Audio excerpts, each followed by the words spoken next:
I would like to extend thanks to the Permanent Secretary, Minister of Health, Uganda, who has really supported us from day one. Her passion and love for digital health is really unmatched.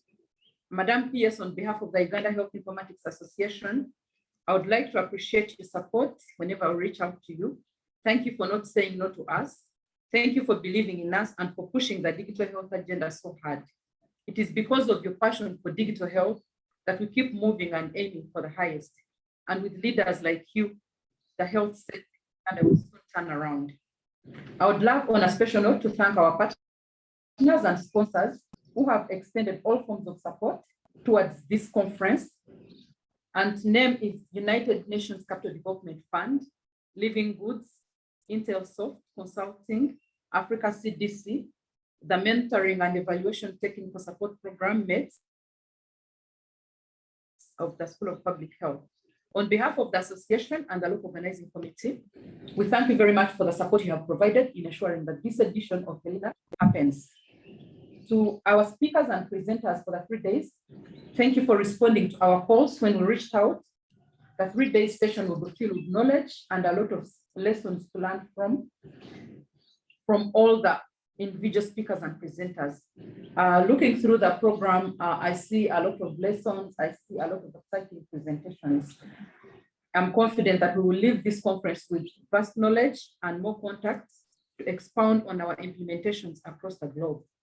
The pandemic has in a way proved to the world that healthcare can be delivered even without physical presence and touch. A lot more will be learned during the 3 days, and we are looking forward to hearing from you, our speakers and our presenters.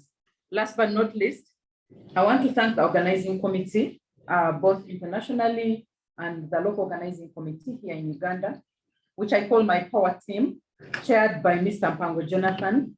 For the last 2 years, we have been planning for this conference. Right from the time we bid for hosting, this team has been on their feet. Team, I want to thank you very much for being a resilient team. There's no time when any of us felt like giving up, felt like pulling out. We still held on to the hope and faith that we had, and we are here now. And this goes without saying, the Helena board, you've been a force to reckon on, and you did not get tired of our requests and rescheduling requests all the time. Thank you for all the support you have given to UG here and the local organizing committee. Thank you for making this organization easy for us and for being there when we needed you. Thank you, obrigado, asante sana, and I welcome you to the conference. Allow me right now invite the president of the Helena board, Mr. Tom Oluch, to speak to us. Thank you.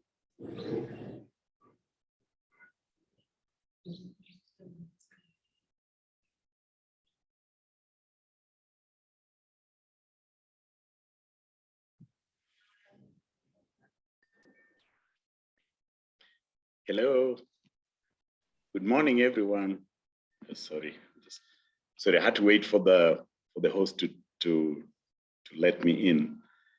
So to the Madam PS, my board, Helena board colleagues, the local organizing committee, to delegates, ladies and gentlemen, welcome to Helena 2021 conference.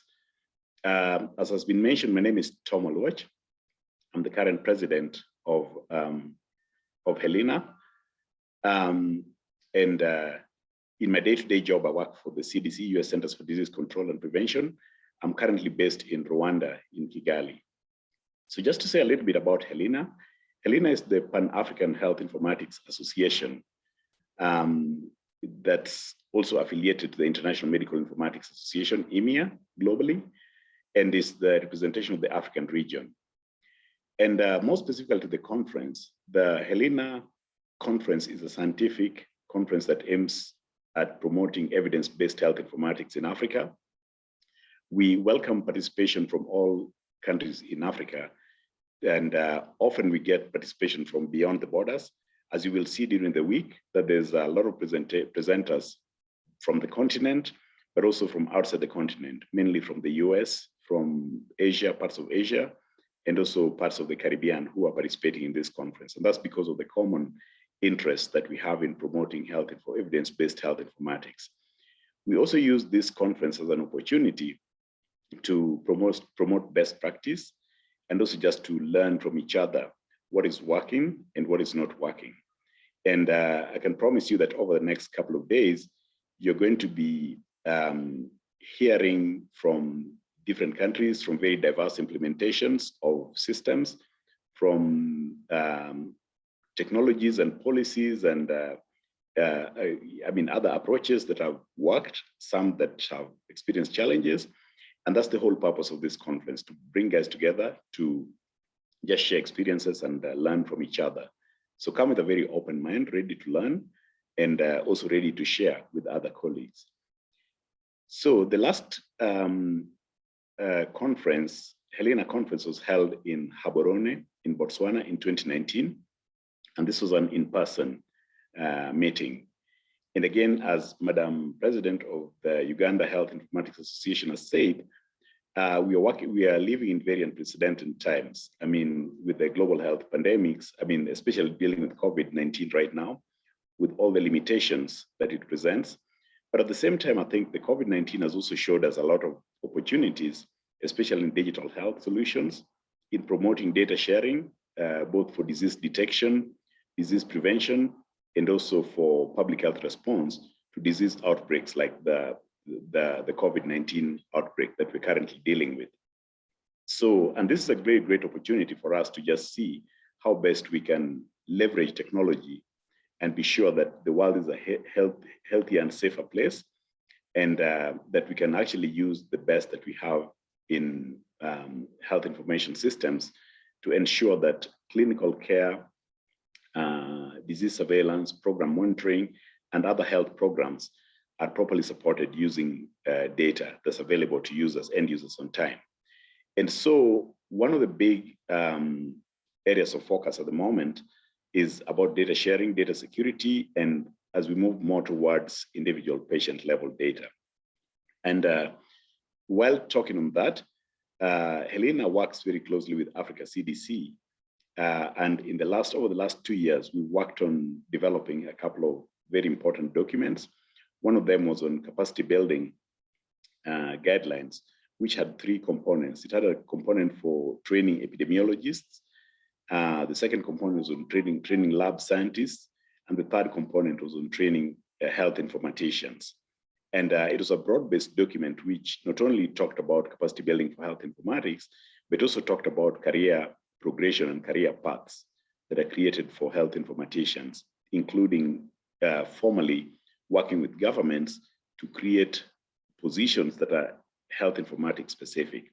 As you may know, that many countries in Africa don't really have health information systems positions within, say, the civil service structure. So this document has made some recommendations to African Union member states to consider creating such positions and a career path for health informaticians. It's also noticed that people who train as health informaticians get into civil service and probably move into other fields because of lack of career path and lack of proper structures for promotion. So that was one of the key highlights of that document. The second one that we worked on, which was just last year and is still going through member state validation and clearance, is a standards and policy document for health information exchange. And this is a document that I'm sure some of you may have seen, is really drafting the open standards for health information exchange, but also looking at policy and governance issues, which are very important in our day-to-day work. So without spending so much time, again, I'm very excited to be here today virtually, and also just want to, again, thank my board colleagues, but also more importantly, thank the LOC. The LOC has been working very tirelessly with us. We worked hand in hand. We really, really appreciate the great work that you guys have done to pull together this virtual conference. This is the first time Helena has been held virtually, fully virtually. And we believe and trust that everything is going to go smoothly. And we really look forward to your full engagement over the next 3 days. So once again, to welcome you to the Helena Conference 2021, and really thank you for your interest. So thank you, and over back to you.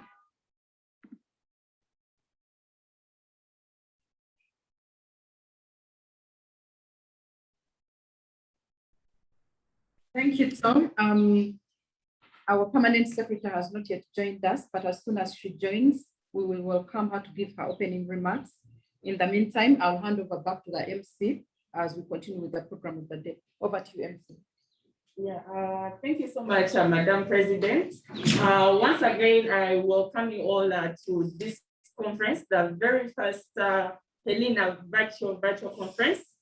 And once again, I'm still a part of the publicity team, but I also work with Living with Uganda.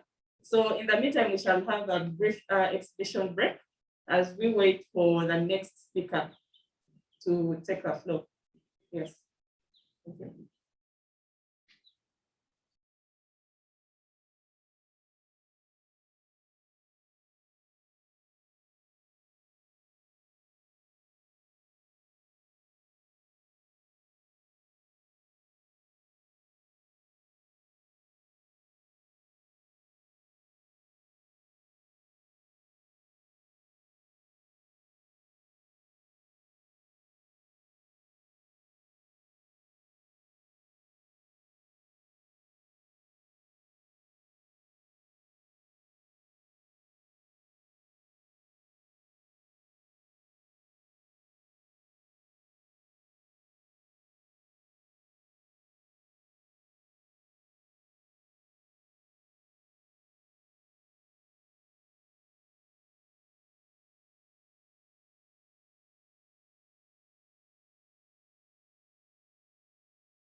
Sorry about the technical glitch, but our technical team is working on that. So in the meantime, a recite of the house rules. One is said we can be able to use the chat features to communicate to us, give us feedback. I've seen someone has already given us about background noise. Thank you so much. The other aspect is that we can also use the reactions for thumbs up and thumbs down. And I also kindly request for any participant who has not registered in, kindly send us your name and the organization that you work with. So at this moment, I would love to invite the next speaker, and this will be our next program manager, Madam Evelyn Akelo. Thank you so much. Welcome.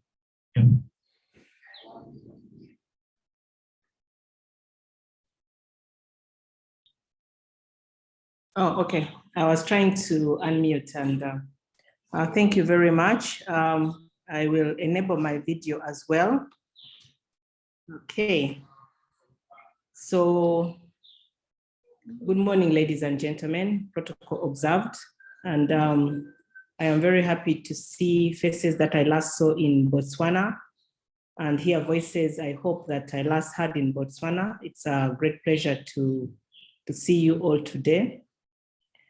I want to welcome all of you to the 2021 Helena Virtual Scientific Conference that starts today. Ideally, we would have actually been in a large conference venue, interfacing face-to-face with several of you, traveling to our very lovely country, Uganda. However, due to the COVID-19 pandemic, this is not possible. And we have to do things differently. Many of you are familiar with working at home and meeting virtually, and this seems to be here to stay for some time. The theme for my keynote address is Achieving Health for All through digitalization of the sector, and I'm going to dive right through it. Maybe the question I could ask is, do you need me to share my presentation? I could do it on slideshow, that is possible. I could just go ahead and do that so that you can actually follow it with me. Can you see it on, is it there? Can I get a thumbs up if you can see it?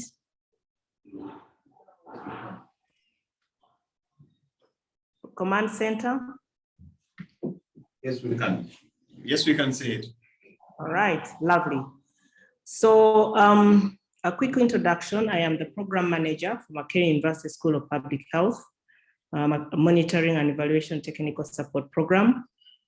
And this is an above site mechanism that supports the Ministry of Health. And one of our key areas really is health information systems. So I'll now dive into the keynote address, which is really aimed at trying to give us a bit of highlights and dive into how we are going about achieving health for all through digitalization of the sector. As you all know, the COVID-19 pandemic has exposed the fragility of our health and healthcare systems, but to everything, there's always a silver lining. We are learning to digitally enhance our capabilities. So digital solutions, which were once a tool for the future, has now rapidly become something that is essential.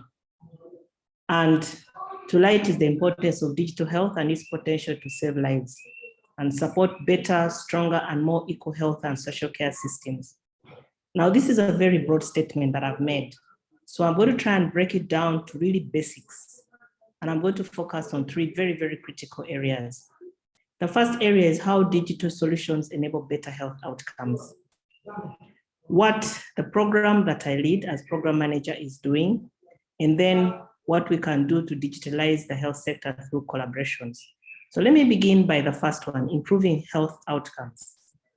Now, digital solutions can actually radically change the way healthcare services are delivered and help them to respond better in times of crises, for example, like the COVID-19 pandemic. But they can also improve accessibility and communication. They can empower citizens, enabling them to actively participate in the management and monitoring of their own health. I know many of you in your country when COVID-19 had just started. I know Uganda for sure, we did it.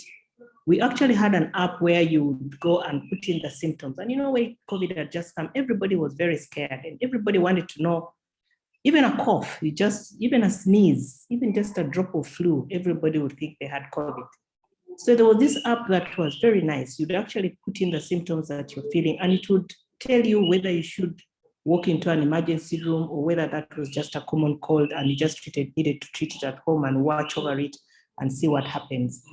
So people who progressively have started to manage and monitor their own health. Even when our health systems were getting crowded, we came up with the idea that we needed to stay home and have, COVID treated at home. And I know a number of people actually did that. So people bought oxygen monitoring machines, everybody, and then people would get online and communicate to their doctors and say, this is what is happening, telemedicine coming. Originally, everybody thought if you're sick, you have to walk into a health facility. But COVID has taught us that you can actually monitor and manage your health without walking into a health facility. So it also brings health professionals together to make more efficient use of the knowledge and resources that we have. And they allow for better use of health data and research and innovation, enabling stronger and more resilient health and social care systems. Of course, this comes with challenges. In Uganda, we have the challenge of internet connectivity. And I think we are progressively thinking of having offline apps. And I know that this is a challenge in many of the countries of many of the participants who are logged on. The health information infrastructure to support the digital solutions is also a challenge, but as a country, we are making progress. And to me, this is really a very important aspect. The fact that we have begun and we have to begin somewhere. So what is our contribution as a program? Now, since the start of the pandemic, Uganda has seen a huge growth in the use of digital tools in healthcare settings. They are key enablers to allow for continuity of care when face-to-face visits are not possible or safe. And as we embrace the possibilities of a digital future, we must always keep the human beings at its center. It is essential that patient data is well captured and protected. We have the Uganda e-health strategy and policy 2016, which was developed with this in mind. You know that personal data is not a commodity to be mined like any other for economic gain. It belongs to the person, especially in case of sensitive health data. Now, the Makerere University School of Public Health MEDS program is a CDC-funded mechanism, and it has as one of its objectives the aim to support digital health drive by the Ministry of Health. Now, one of its main priorities is to support the implementation of electronic medical record systems to aid quality and precise clinical documentation for better health, better research, and better policy making for the benefit of patients. Now, in addition, investing to promote access as well as the necessary knowledge and skills across all levels of society. The program has worked with the Ministry of Health in equipping health workers with ICT skills and knowledge through a program that we have dubbed Build Uganda Health Informatics Capacity. Now, since January this year, over 120 health workers in Uganda have been fully trained in ICT basic skills and knowledge to enable them to embrace and use the various digital health initiatives implemented in the sector. And it is amazing the scope of excitement and passion that you find out there. I know many of us who are logged on and attending this conference take it for granted because you know digital health. You know how to maneuver your way through all the gadgets that are there, but you will be surprised that there are people out there who do not even know which button puts on a laptop or a computer. They don't know what a mouse is. So those are basics, but they are important. We are going to have a health force that is going to help us drive the digital health platform in our country. We do need to have our health workers equipped with the skills and knowledge. So as a program, we'll of course continue to offer technical support to the Ministry of Health through the design and implementation of secure health information exchange initiatives. We have an example of such an initiative where we actually have exchange of viral load test results from facility-based electronic medical records to the Central Laboratory Information System housed at the Ministry of Health. I am hoping that this is one of the programs that will be showcased during this particular conference so that some of you who are not in Uganda can get an idea of the exciting work that we are doing with health information exchange. I am very proud of the leadership of my Ministry of Health in Uganda, and I think the president of the association made mention of the critical role that they have played. They are very passionate and have fronted the design and implementation of digital health solutions that are user-centered, scalable, reusable, and interoperable. And all this is done with a comprehensive safeguard for personal privacy which is something very, very important. And of course, it has legal implications. So as you all know, leadership support is really the pillar for success. So what about digitalization through collaborations? Now, in terms of digital health collaborations, I'm convinced that strategic and innovative use of digital health tools can make an important contribution to achieving international objectives, like the Sustainable Development Goals. We always have to keep this in mind. We shouldn't always just look at country-based, but there are other goals that we do contribute to as countries, and the Sustainable Development Goals is one of them. It is important for us to promote policy discussions on e-health at country and regional level, and I'm pleased to be part of this meeting, the Helena meeting. Thank you very much, Helena Board, that this meeting has happened. It is virtual. We would have loved to have it face-to-face, but we are having it virtual, and that is the most important. And here we are going to see the health informaticians across Africa and the globe meeting to learn from each other and exchange good practice experiences in various health informatics domains. Now, such steps help to foster the spirit of innovation and develop a deeper understanding of other strategies as we face common health threats together. As an action point to take away, colleagues, I want us to collaborate where you can. Collaborate with the colleagues that you're going to meet during this conference, the different partners that are going to log in over these 3 days, and the organizations that you're going to meet in this meeting.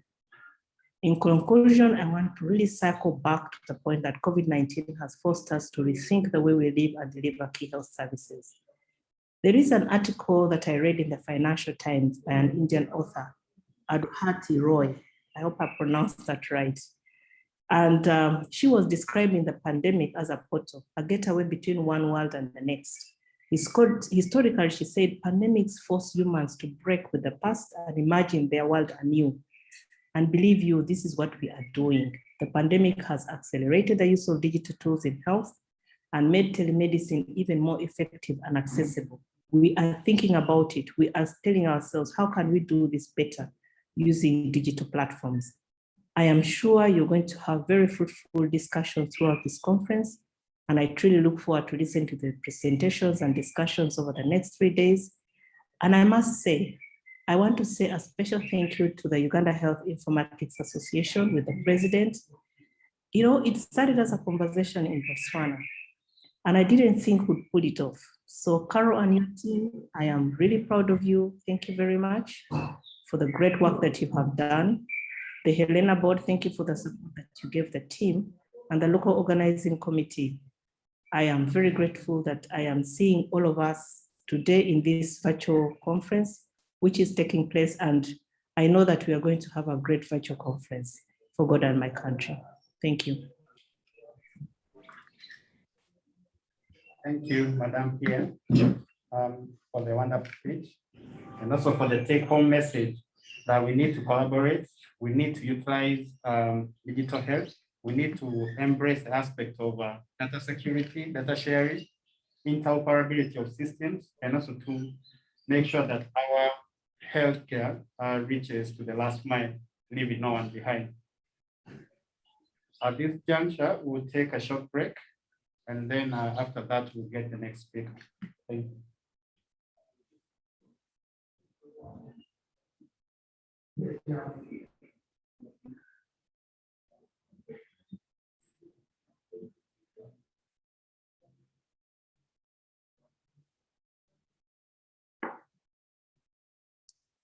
Okay.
for providing services to be able to alert us on what is expected. So there was clear guidance.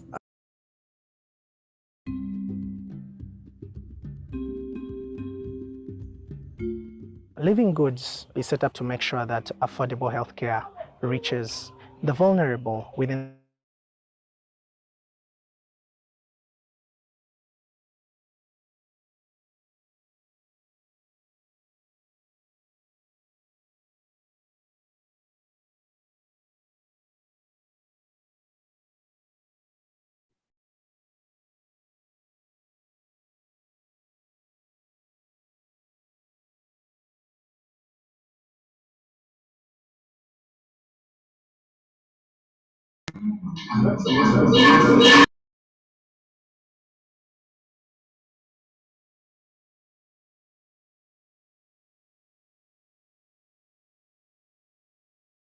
carrying out the work that they do to ensure that they continue to be safe as they provide these services, but also supporting through digital tools that they're able to assess how well they are, or if they are exposed to COVID-19, we're able to see that through the application.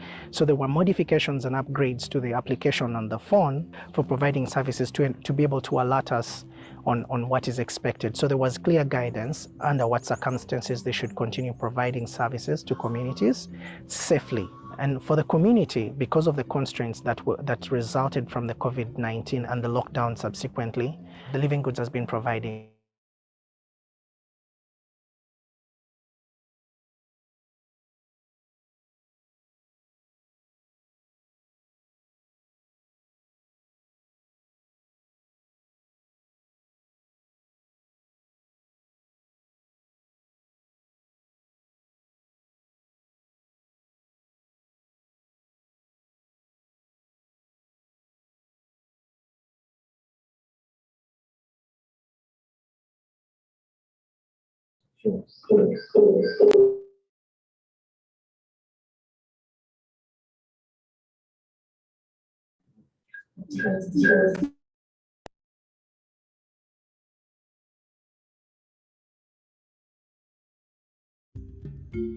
Living Goods is set up to make sure that affordable healthcare reaches the vulnerable within the communities. And of course, with the advent of COVID-19 from last year, access was constrained where families and communities can't easily access facilities for safety-related challenges, amongst other things.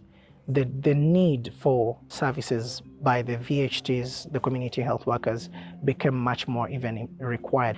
We made sure that every community health worker that continues to provide services has adequate access to personal protective equipment, and also very clear protocols and guidelines to ensure that they are safe.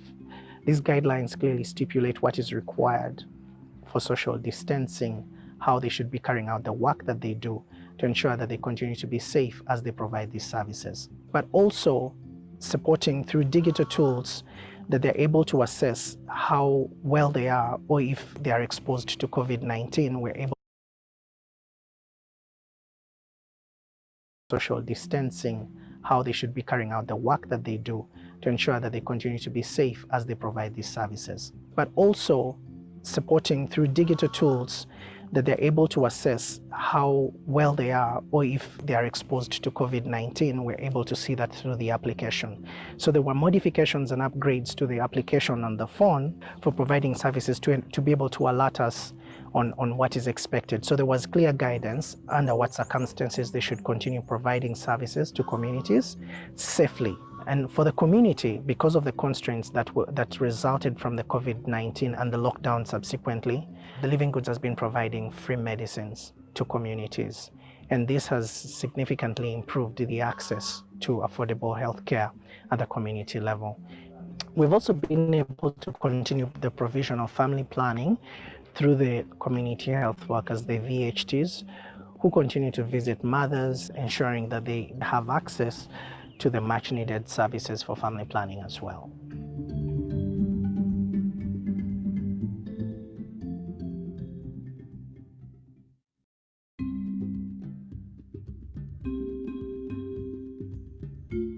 Living Goods is set up to make sure that affordable healthcare reaches the vulnerable within the communities. And of course, with the advent of COVID-19 from last year, access was constrained where families and communities can't easily access facilities for safety-related challenges, amongst other things.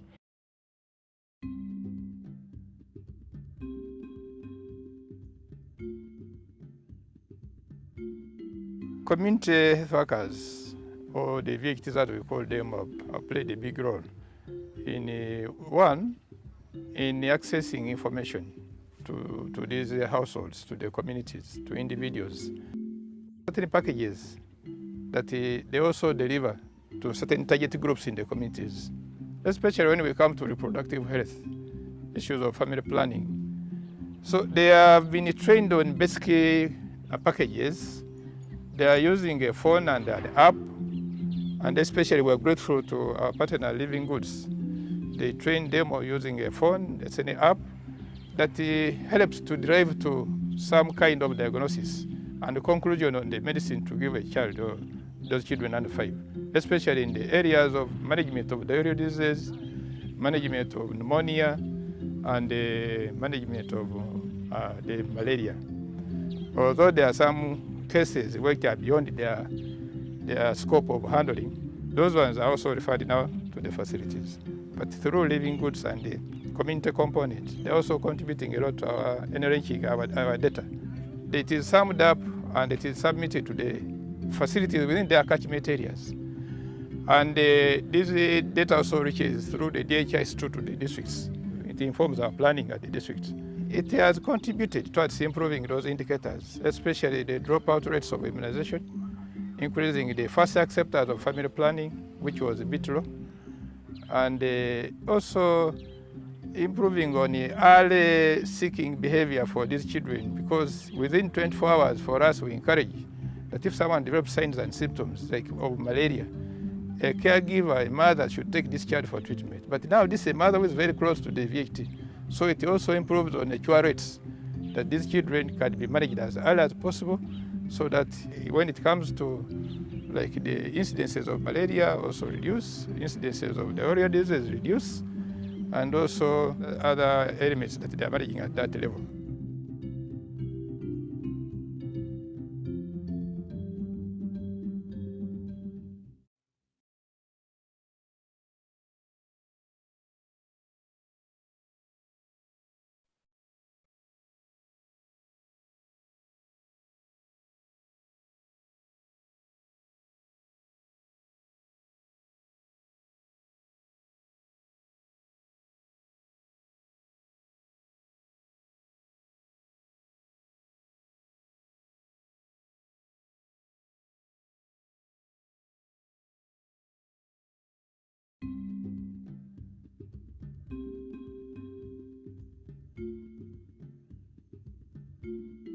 Community health workers, or the VHTs that we call them, have played a big role in in accessing information to these households, to the communities, to packages that they also deliver to certain target groups in the communities, especially when we come to reproductive health.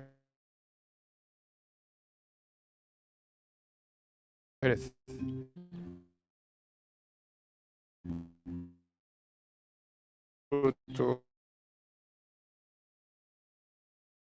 our partner using a phone, it's an app that helps to drive to some kind of diagnosis and the conclusion on the medicine to give a child or those children under 5, especially in the areas of management of diarrheal disease, management of pneumonia. There are some cases which are beyond their scope of handling. Those ones are also referred now to the facilities. But through Living Goods and the community component, they're also contributing a lot to our enriching our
morning once again, good afternoon and good evening to all our attendees.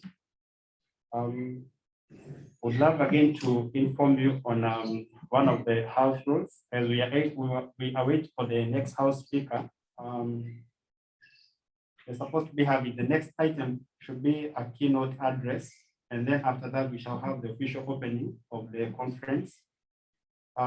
Thereafter, we'll go to our breakout rooms. But before that, let's have a bit of one or two items. One, to still emphasize on the house rules, that we can still use the chat feature to communicate, send in your comments, send in your feedback. Then you can also use the reactions, where we have the reactions button, thumbs up and thumbs down. And also another call for the attendee who has not registered, kindly send us your name, institution that you affiliated to, and feel very much welcome to the conference.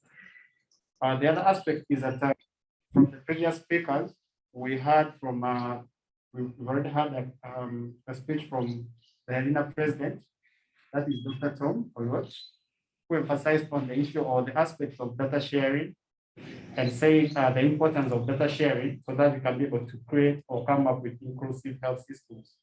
We heard from Madam Programs Manager for METS, that's Makerere University School of Public Health, Monitoring and Evaluation Technical Support, who emphasized on collaborations and also the aspect of data security as we enhance and make sure that we are leaving no one behind, mostly during this COVID time, and also to ensure that every citizen gets services when he or she demands or needs. Without further much ado, allow me to invite my co-speaker, my co-host, say one or two items, and then I'll proceed with the program. Yeah, thank you very much. Once again, we welcome you to this conference, our very first Helena virtual conference. And I recognize all of you who are in attendance, our partners from all over Africa. You can see CDC, we have UNICEF, Living Goods, Moi University School of Biomedical Informatics. You're all very much welcome. And as like my co-host mentioned, the Permanent Secretary of Ministry of Health that will be joining us very soon to officially open this conference. But in the meantime, feel at home. For the presenters that haven't sent in their presentations, kindly do that, such that we have these ready to project in the sessions that are coming up. Yes, feel free to share your comments in the meantime in the chats. Any questions, any feedback that you have, but also for information about the program that will be running for the 3 days, please visit ughia.org and take a look at the different presentations that will be running over the 3 days. So during the conference, we shall have a number of breakout rooms, and feel free to look at the program such that you identify the sessions that you are interested in, such that during that time you can join those sessions and get to learn more about digital health, get to know the experience from other countries all over Africa. Yes. In the meantime, as we wait for the Permanent Secretary to join, I will ask my colleague here to go into the exhibition break and play for us some content as we wait. Kindly bear with us in the meantime. Yeah, thank you. And you're very much welcome to the conference once again.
Living Goods is set up to make sure that affordable healthcare reaches.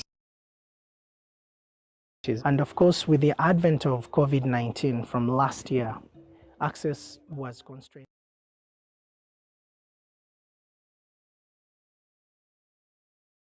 Safety-related challenges, amongst other things. The need for services by the VHTs, the community health workers, became much more even required. We made sure that every community health worker that continues to provide services has adequate access to personal protective equipment and also very clear protocols and guidelines to ensure that they are safe. These guidelines clearly stipulate what is required for social distancing, how they should be carrying out the work that they do to ensure that they continue to be safe as they provide these services. But also supporting through digital tools that they're able to assess how well they are, or if they are exposed to COVID-19, we're able to see that through the application.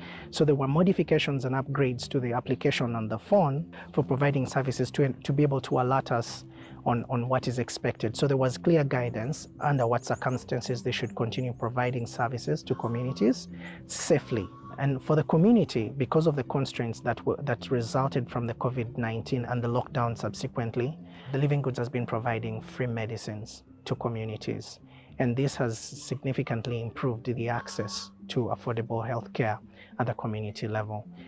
We've also been able to continue the provision of family planning through the community health workers, the VHTs, who continue to visit mothers, ensuring that they have access to the much needed services for family planning as well.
Good morning once again.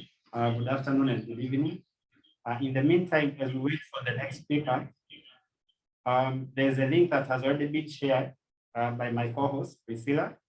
And now this is the link that you can click on, https, that is www.then.ughere.org/Helena21, and then is a slash. You'll be able to see this page. And on this page, she had highlighted about seeing the program. When you scroll down, you'll be able to see the program.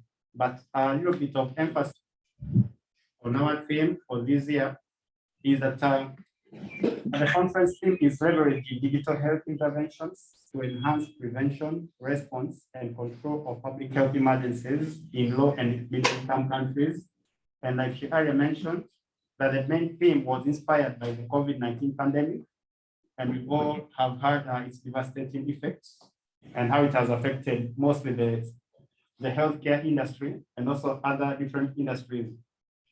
So we are looking at how the digital health technologies can play a role in such public health emergencies, and also to see how we can be able to increase adoption adoption, use, and even delivery of health services to the people who are in need.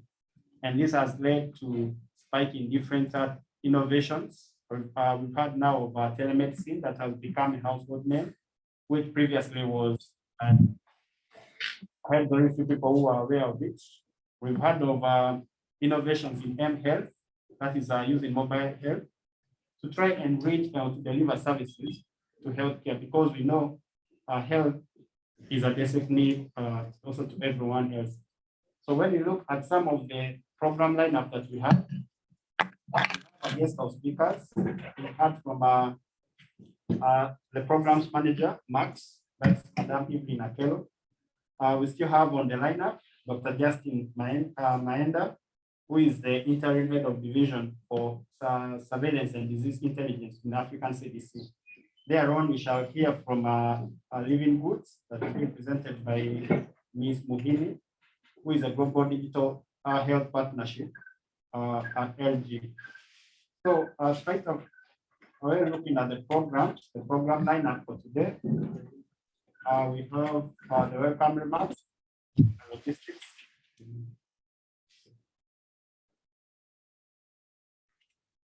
Yes, welcome logistics, which you've already gone through. We've also heard from the president, that's Yuji here president and Helena president speeches. We are waiting for the official conference by PS, Ministry of Health, that's Dr. Diana, who will be joining us shortly. And then thereafter, we'll have the keynote address by Dr. Justin Maenda. We'll be having a couple of exhibition breaks. And after the exhibition break, we'll have lunch break. And then we'll have in the afternoon, we will be having the panel.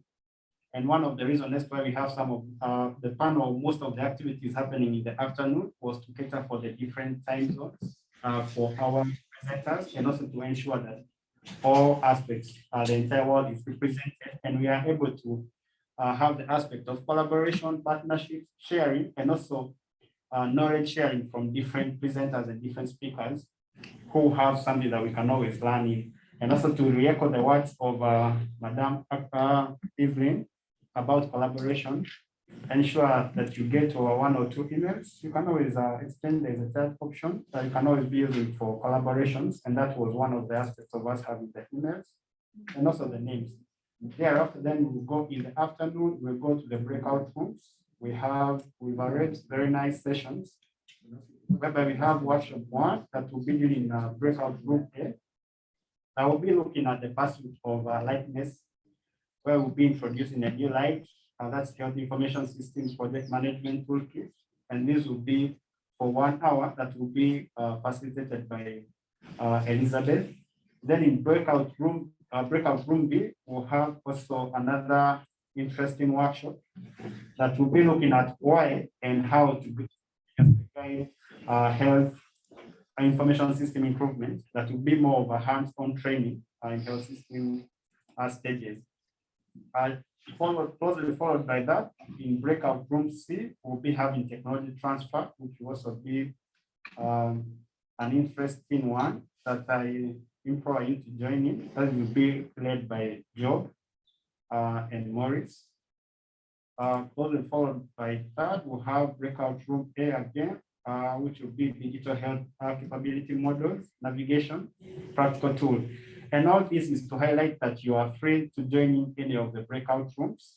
So you can look through the program, the afternoon program, which is well packed, and you can identify the different breakout rooms or different sessions that you would like to attend, and you'll be granted permission to attend these individual rooms.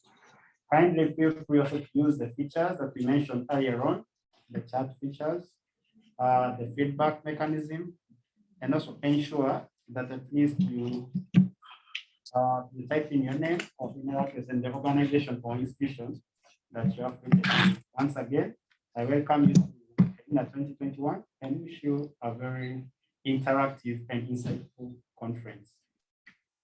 Thank you so much for joining us.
I'm called Nambozo Scopia.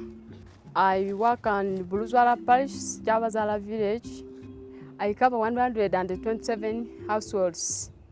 Nebonanga ba nerometi kenze busawo kubanga nebonanga batu base bali bubi mukisinza ate ni chifo kyene kino kina ke kuli ni lugudo lwesinga omutalo ale chiro lwesi balama bati bali kuyira oba ke kuliko ni lidwaliro da nenalometi fadali seke ni ya kenimi kesobose kubanga enyamba batu base be munani be mukisinza male sigabu makona nikakufuna mwaka guwele mwesi kwa manga corona nanika oba covid kwa manga esana nika kwana nika basa bana nika kugwa malesi mangata kwa banga kuza kuleta malesi gali kufuna masks kwafuna gloves ni sabunu nga kweza batu nga bezele babule twakeza nengo uza kusaba ko mukono buli Yesu wama yena osi unikusaba ko mukono nga esi cyane sanire ne wajya kwirinde kawuka kano chini kakeze mukisinzi sesi manabi kitongo echo cha living goods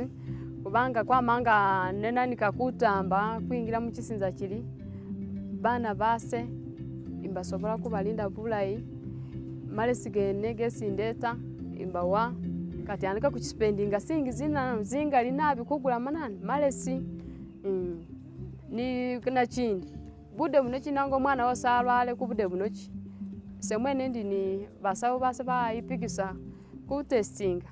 I first test on fever, then I do a MRDT to my children. Kirungi kusindikira abasawo mambi ne batusawo twaye dagala atudanjabira kwa abana baffe emisuja nejiwona.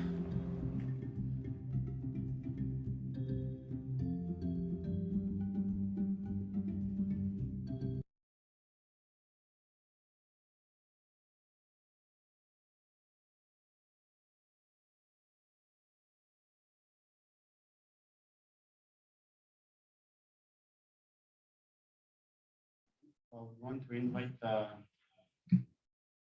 the chair of here local organizing committee, who has been spearheading us having this conference by now, Mr. Jonathan Mpango. The floor is yours.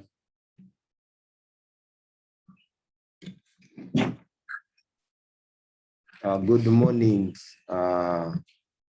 members. Thank you very much for joining the Helena 2021 conference. We are all looking forward to learning from one another and sharing experiences on how we are using digital health in our respective countries to improve healthcare service delivery. As the chair, the local organizing committee for this conference, I'm very glad and privileged and honored to see that you have responded positively and registered to be part of this conference. As you all are aware, the theme for this conference is talking about how we could use digital solutions and interventions to control and prevent public health emergency situations in our countries, especially those in the low-income countries in Africa. We have all been hit by this virus, the coronavirus. We have lived in an era that has made us to fast forward and think through on how we embrace technology to provide services in our own countries. We have lived in an era whereby having skill set in using computer is key. Otherwise, you don't get services, neither do you provide them to the rest. So this conference has come in at the right time, at the time when IT, when digital solutions are paramount in providing services. So when we were planning this conference, those are the things we put into consideration. How are countries using ICT, digital interventions to improve healthcare service delivery in your countries? So those are things we want to hear from you. We as Uganda, we are more than willing to share our experience. And as you keep with us for this coming 3 days, you'll be hearing a lot of our experiences on how we have been able to use digital tools to combat COVID-19 in Uganda. What is the situation in your country? How different have you done it? We have a norm that says that in Africa, we do have similar challenges. Can we also embrace similar solutions? That's why we are meeting today.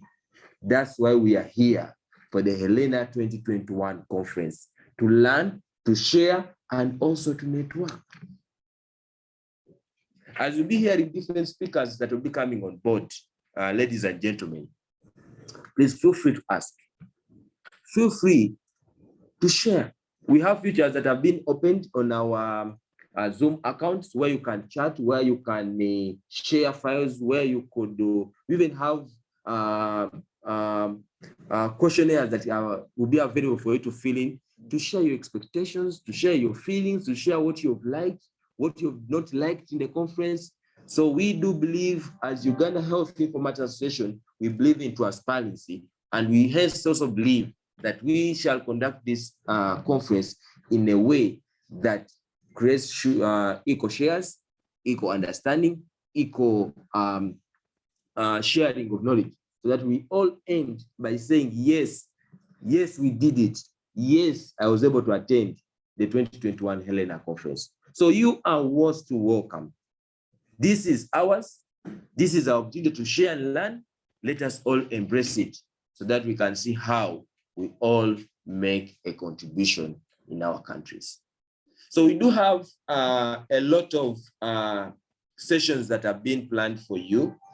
We are aware that we are expecting to hear from two great people.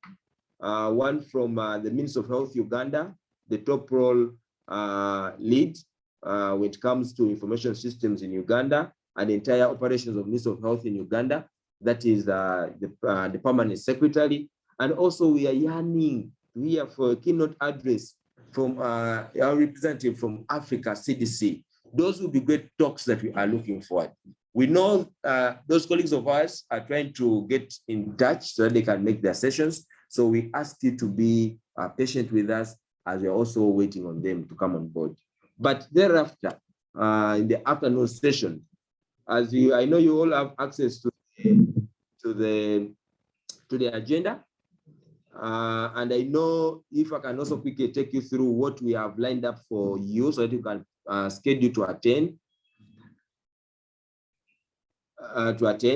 So in the afternoon, we shall be having a panel. Advancing digital health capability for healthcare organization.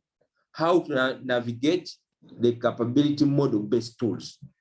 That is very key, members, colleagues who are on this call, who are attending this conference.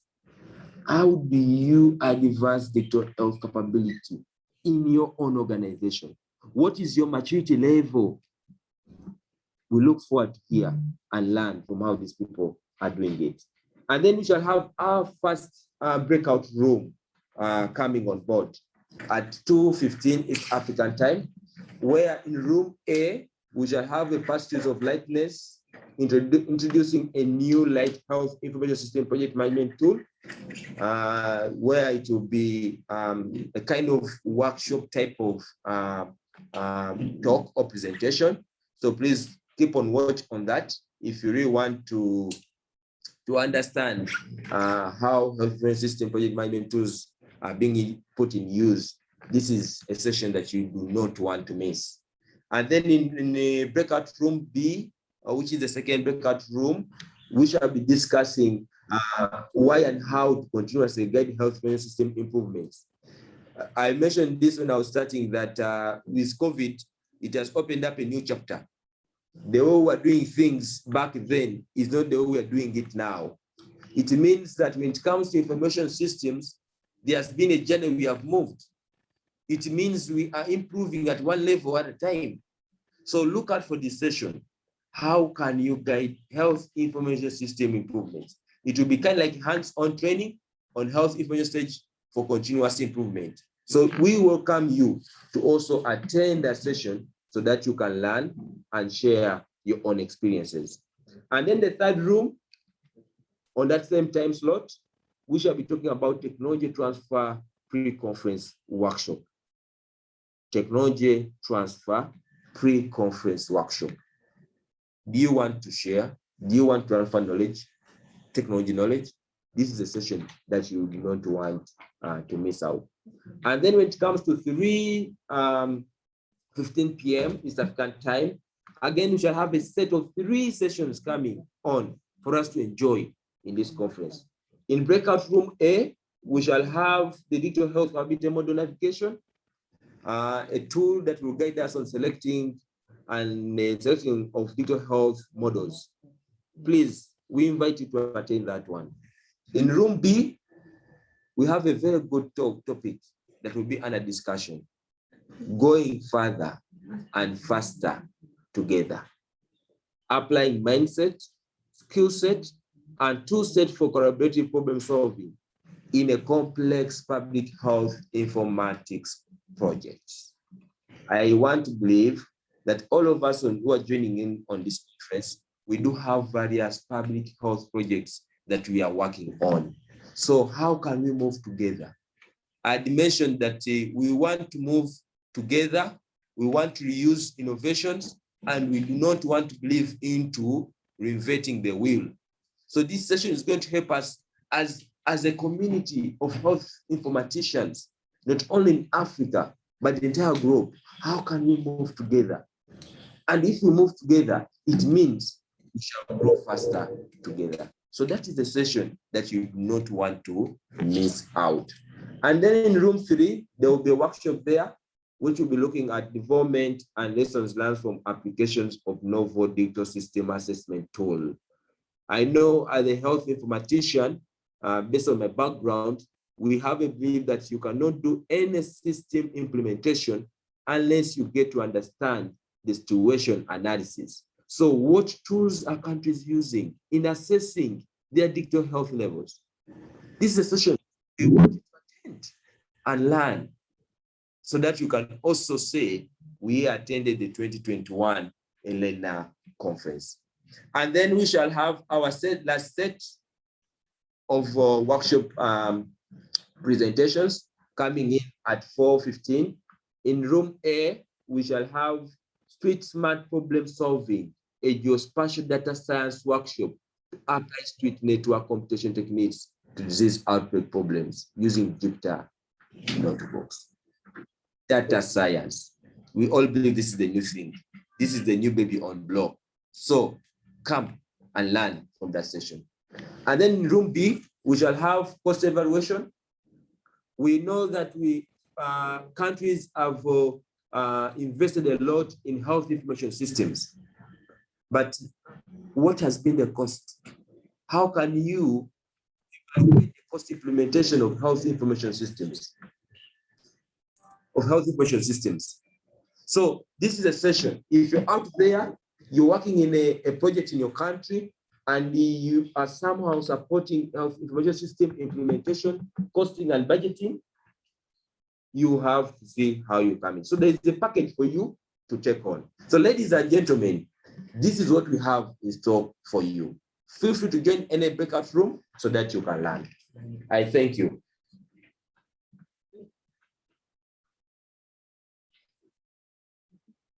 Yeah, thank you so much, our chair of the local organizing committee. And thank you so much, all the participants for bearing with us and for joining this conference. At this juncture, I would like to invite the president of the Uganda Health Informatics Association to invite the permanent secretary, Ministry of Health, to officially open this conference. Over to you, Madam President. Thank you, our MC, for the day. And thank you, everyone, for being patient with us and for listening in to the presenters. allow me to take this opportunity to invite the Permanent Secretary of the Ministry of Health Uganda, Dr. Diana Atwine. You're very welcome to our Helena Conference, the 2021 edition. I'll invite you to give your opening remarks and to officially open our conference. Madam PS, you're very welcome.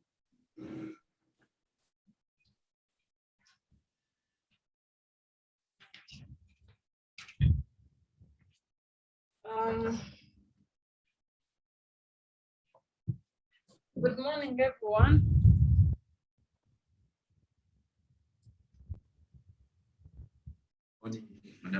Good morning, Doctor. Can you hear me? Yes, we can hear you. Unfortunately, I cannot put on video. I don't know why it is not allowing. But first of all, I want to thank you for organizing this meeting. And I think it is a very important meeting, especially as we look at, especially in health, scaling up digitalization of our healthcare. First of all, I want to thank you for bringing together, although I haven't known which people are participating here. I can't recognize the protocol, but please forgive me. But I know that you are all here in the area of digital world, and you would want to see us scale up and catch up. I want to say that the countries that have developed in all spheres of operations of any country, it begins with the beginning would be the digitalization. And so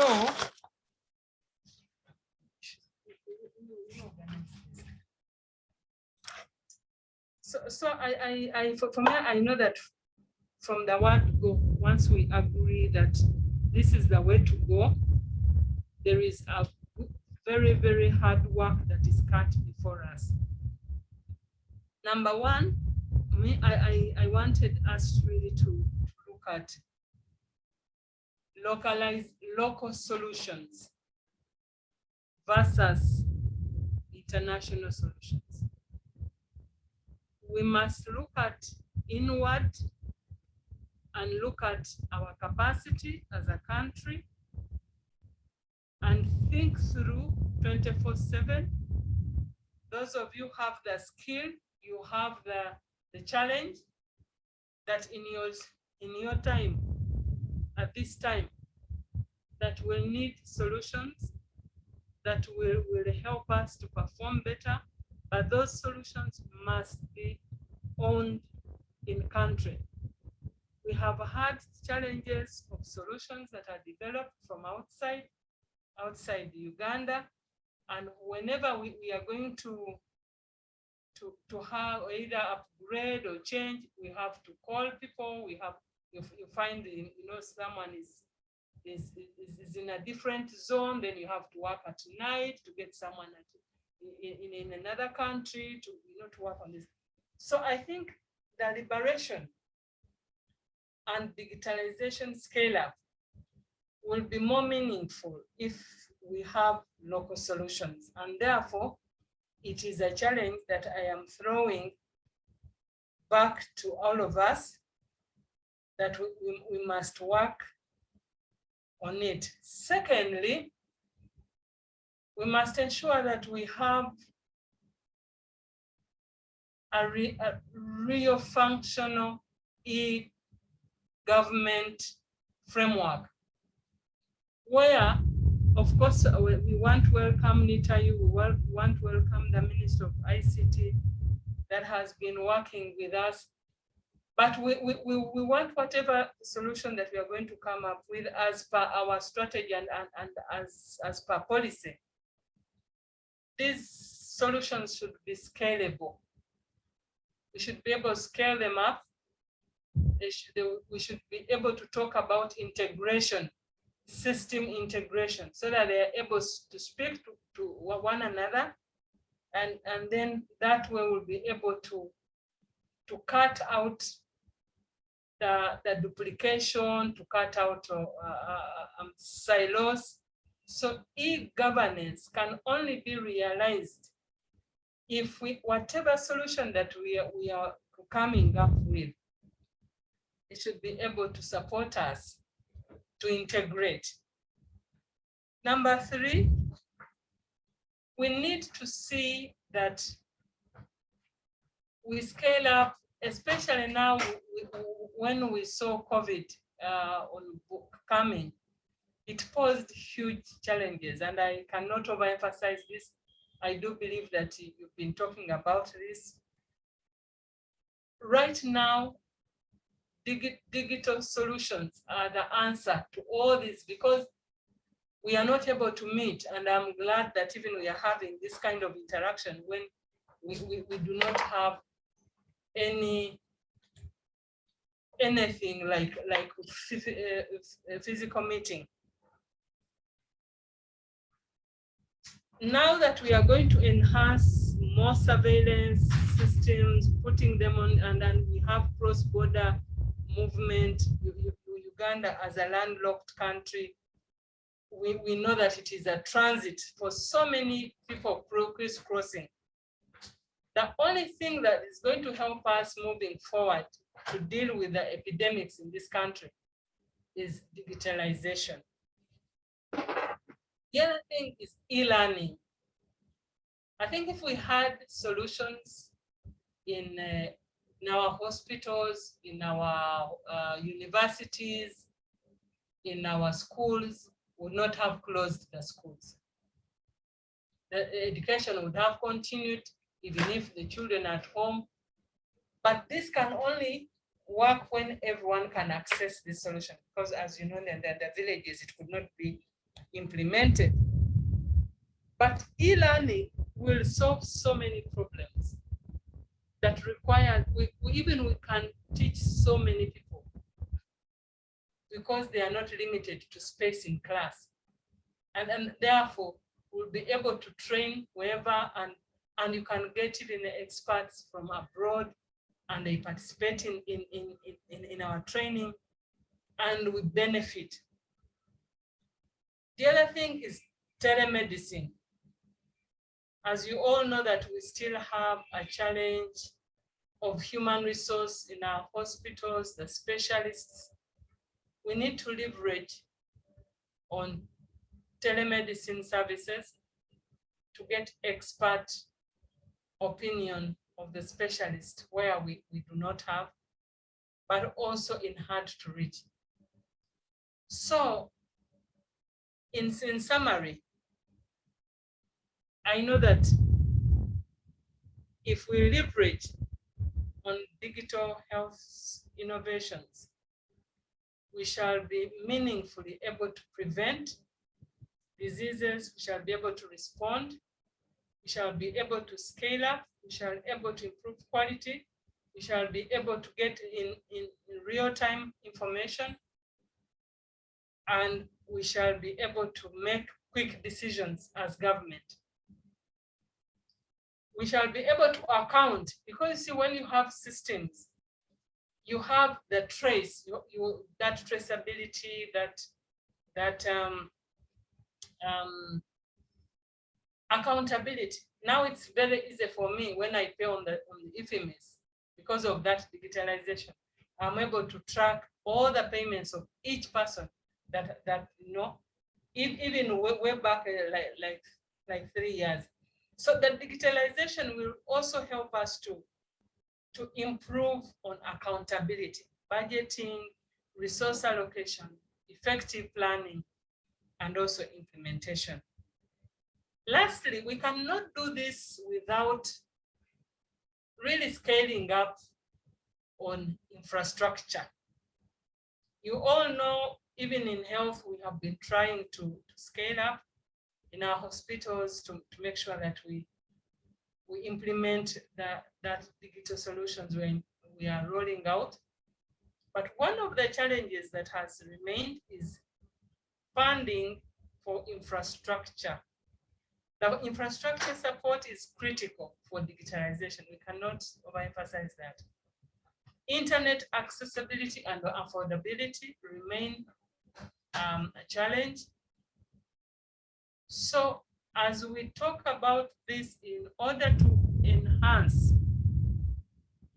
our dream of digitalization in the entire country, we need to drum the support, to bring on board all the key players, to really prioritize infrastructure, internet accessibility, and interconnectivity as a very, very key. Even where we have put these solutions, we cannot ably implement them because of those factors I have talked about. So I want to welcome you. I want to wish you great deliberations. I hope that we shall be able to interact more. I'm sorry I cannot be with you the whole day, but I do believe that our teams, our members are there, they are representing us. We'll be able to learn and to pick really your recommendations as government. And we look forward to working with you more.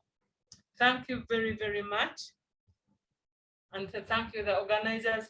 Thank you, Carol, and your team for putting this together. I look forward to receiving the report and the recommendations that come out of this meeting. Thank you very much.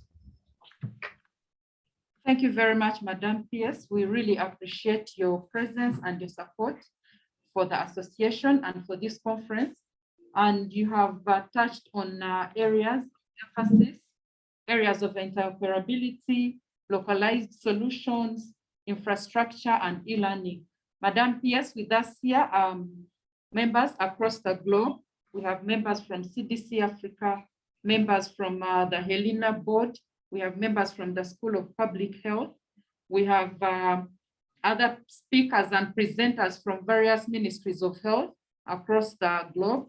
And we hope to learn from all these people through their presentations and all the work they are doing in other countries, and see how to scale up our solutions as a country. And with this, we hope to do with all your support. Thank you very much for being with us and for gracing our conference.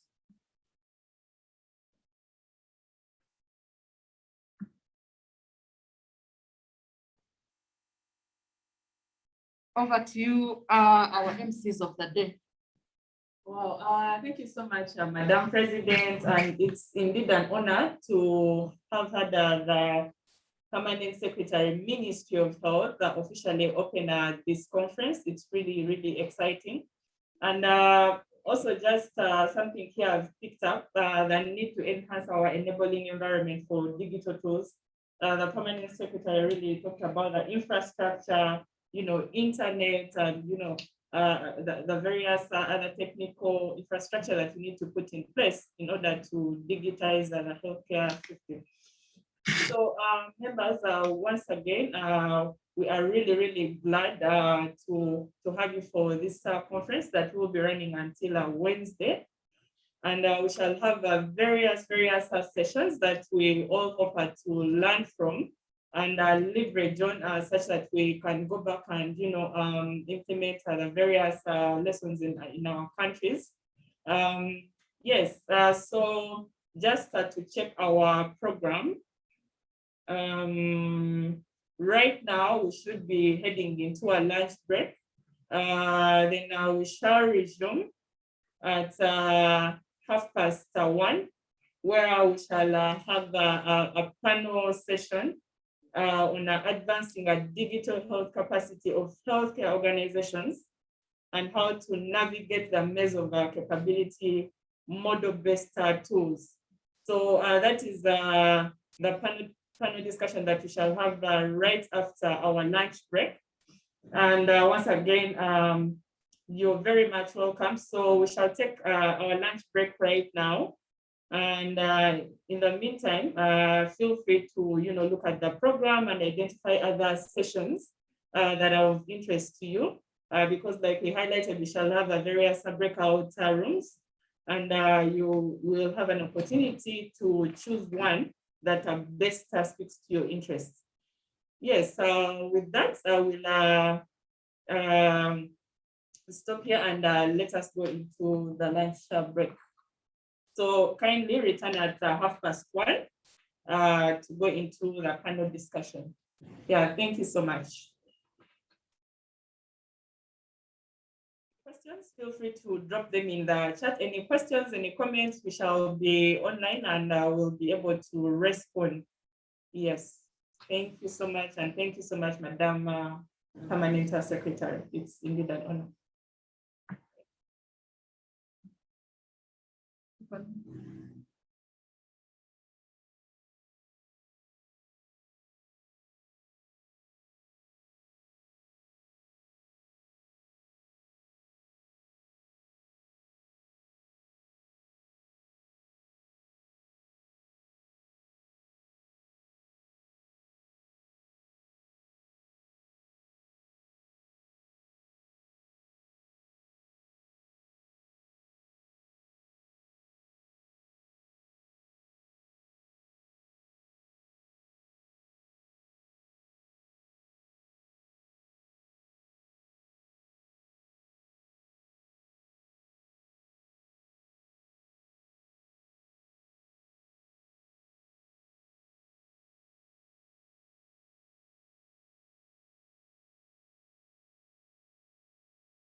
Good afternoon, good evening, and good morning, our attendees.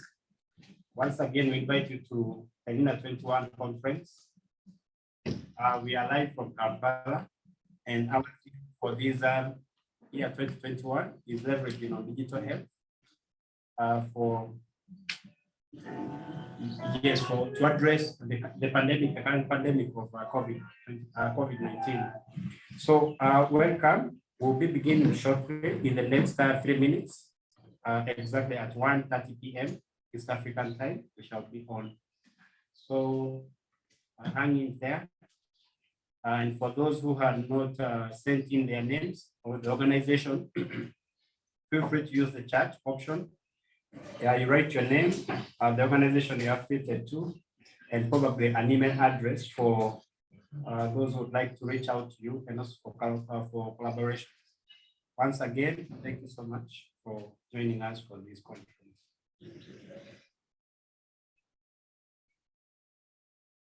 Thank you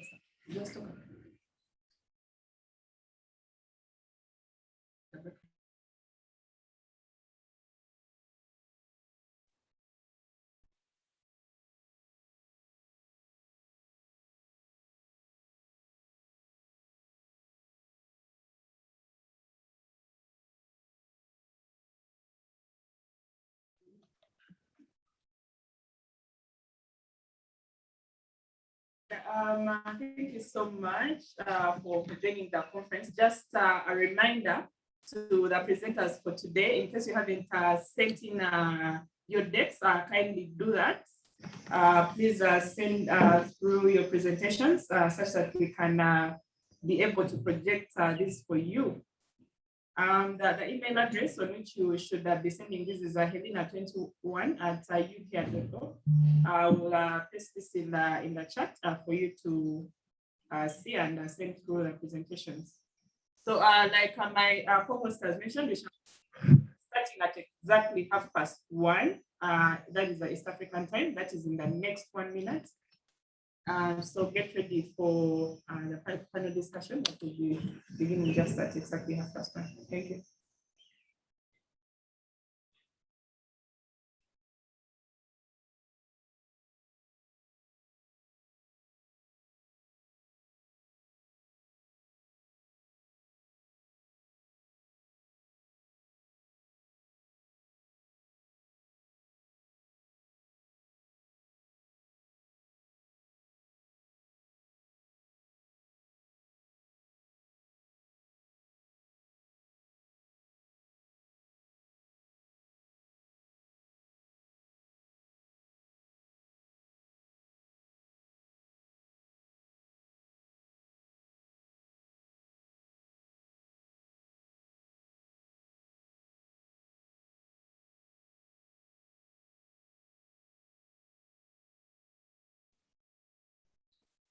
Good morning, good afternoon, everyone, and welcome back to the second session of our conference day one. Next on the program, we have a panel discussion on the maturity and capability of models in the digital health space. We have our panelists. We have Manish Kumar from University of North Carolina. We have Gabriel. We have Adele and Swaroop. Our panels will be taking us through the various maturity and capability models that we can use to navigate through the maze of capability models-based tools. Allow me right now to invite Manish to introduce the team, and then we'll go right ahead into the panel discussion. Manish, over to you.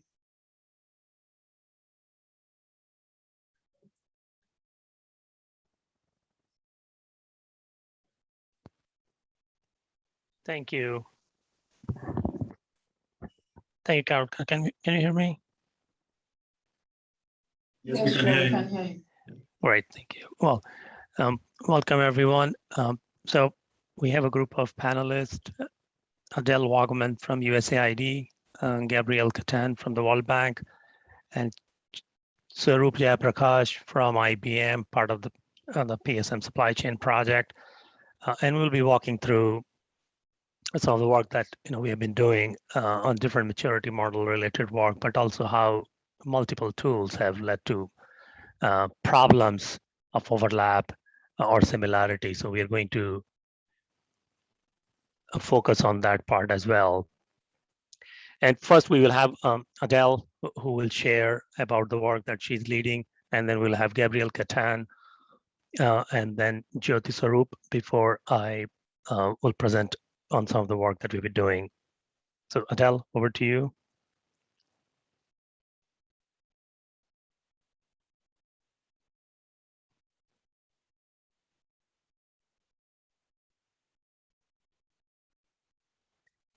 Adele might be having trouble unmuting.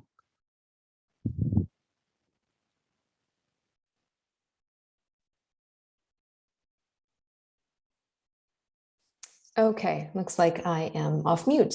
Yes, can I you can hear me? you. Excellent. Yeah. Okay, great. Thank you so much. Well, thank you very much to the organizers for making room on the agenda for this topic.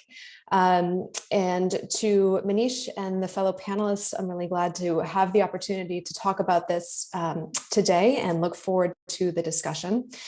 So as Manish mentioned, my name is Adele Wagaman. I'm a senior digital health advisor in the Global Health Bureau at USAID. And I'll share a little bit about how USAID is addressing this question of navigating digital transformation in its programmatic work, and from a health sector perspective, how we got started along this path. So the COVID-19 pandemic has reminded us how interconnected we are as a global society, and at an individual level, and how the health of one individual can affect the health of us all. And it might be helpful to go into presentation mode with the slides. It might make them easier to see. And then we can, when you get the chance, move on to the next slide. Thank you very much. Appreciate that. So like the West Africa Ebola outbreak before it, COVID has shown a bright light on the importance of digital connectivity, and beyond that, the digital transformation of health systems. We know from lots of experience that in the context, especially of fast-moving disease outbreaks like COVID-19 or Ebola, access to information and data are really critical.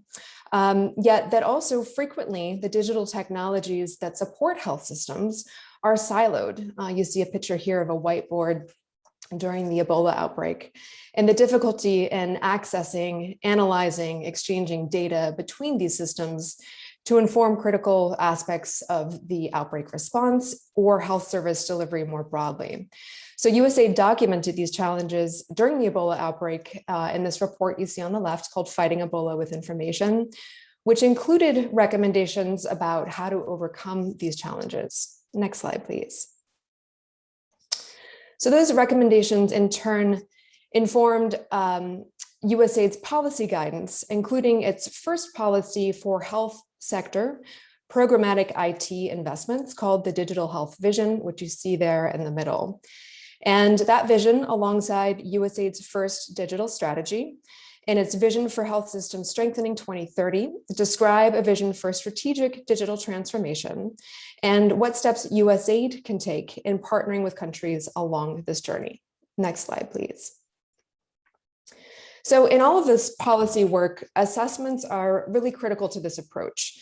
For example, to support implementation of its wider sector agnostic digital strategy, USAID recently launched the Digital Ecosystem Framework, which provides a standardized approach to assessing foundational elements, including workforce capacity, connectivity, infrastructure, strong policy and safeguards, as well as a digital economy that works for all. And you can see on the right side there, 3 of these digital ecosystem country assessments that have recently been produced.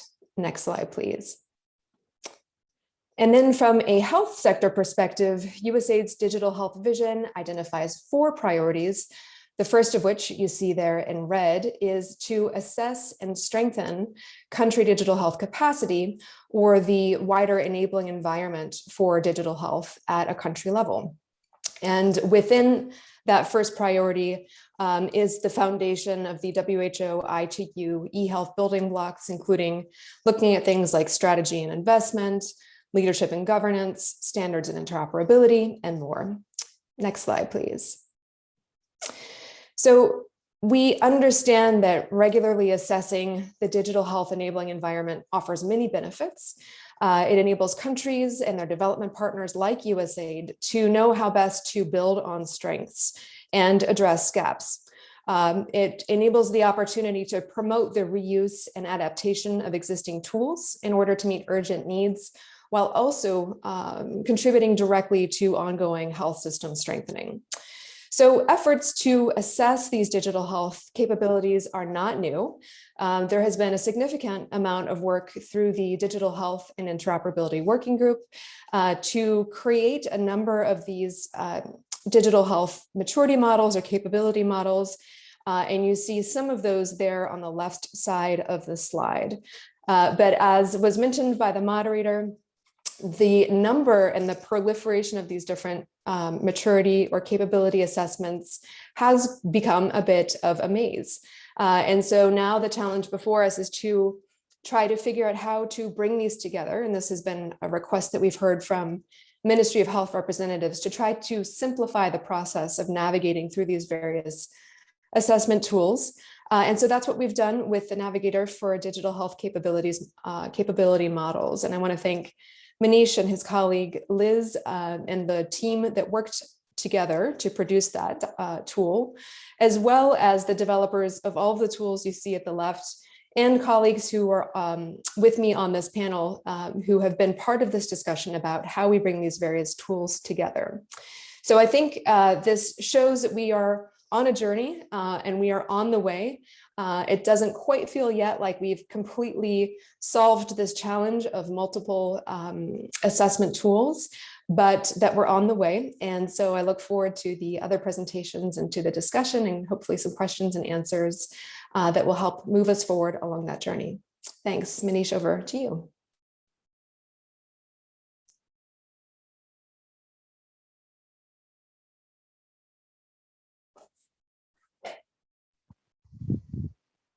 Yeah, thank you, Adele.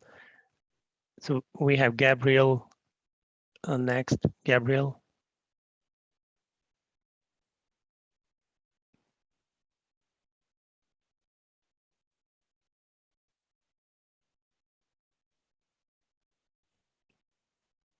Yeah, can you please mute? I think I shared the two names. So if you can unmute them and they will be able to present. Hello. Yes, Good morning, Gabriel, good I evening, can hear you. Good afternoon. Hello, everyone. I'm sorry for this inconvenience. So our presentation following Adele's great points in terms of this journey that we're going through digital health assessment, it's going to focus a little more on the efforts that the World Bank has been done in the last year in terms of reducing the fragmentation in this space and trying to strengthen the collaboration among the different tools existence. Please, next slide. Next slide, please.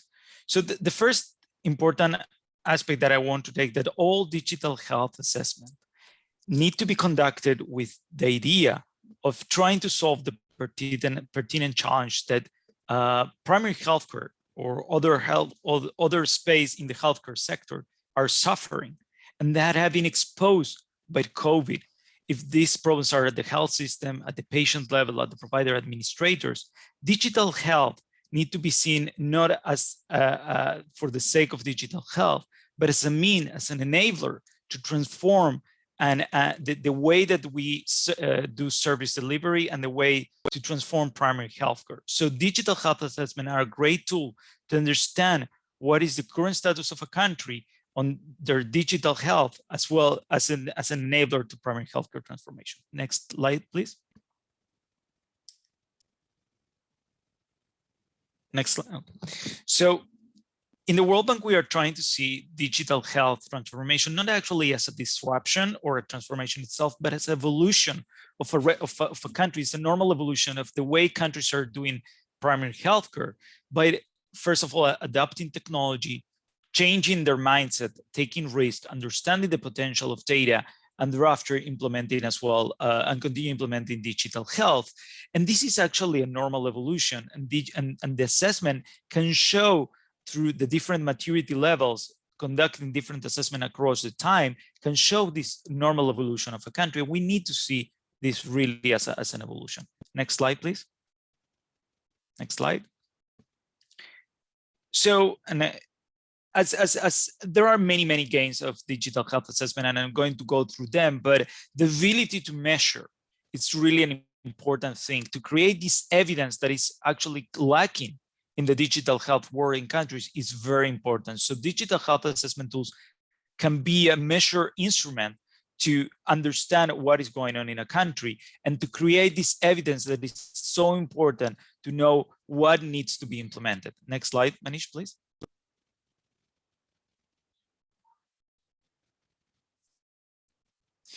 So the most important thing that we need to understand when conducting digital health assessments is understanding the context first, and not thinking digital health assessment in a way for technology, but in a way to understand what is going on. If it is in the governance, if it is an application in the infrastructure side, in the utilization of data, and this context will allow us to understand what is the best technology. But if we think the other way, what it should be the technology, and thereafter understanding the context, that could be a wrong approach that probably will be unsuccessful in the long term if it is not in the short and the medium term. So digital health assessment should have this focus of understanding the context first.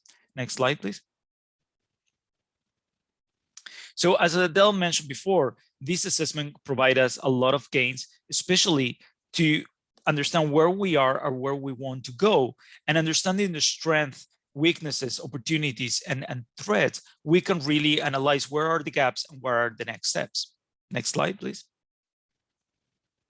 So the way that the World Bank has approached digital health assessment, if in the past most of the assessment tools were focused on the architecture and data maturity side, that it was more like infrastructure or what it was called the ICT, information and communication technologies. Today, with the development of data, machine learning, cognitive computing, we need to look at other areas such as the applications, the interfaces with our clients, if it is patients, if it is health administrators, etc., but also the analytics maturity, how we are using data, why we are using data, for which purposes we are using data, and overall, we have to look at this digital ecosystem and governance enablers.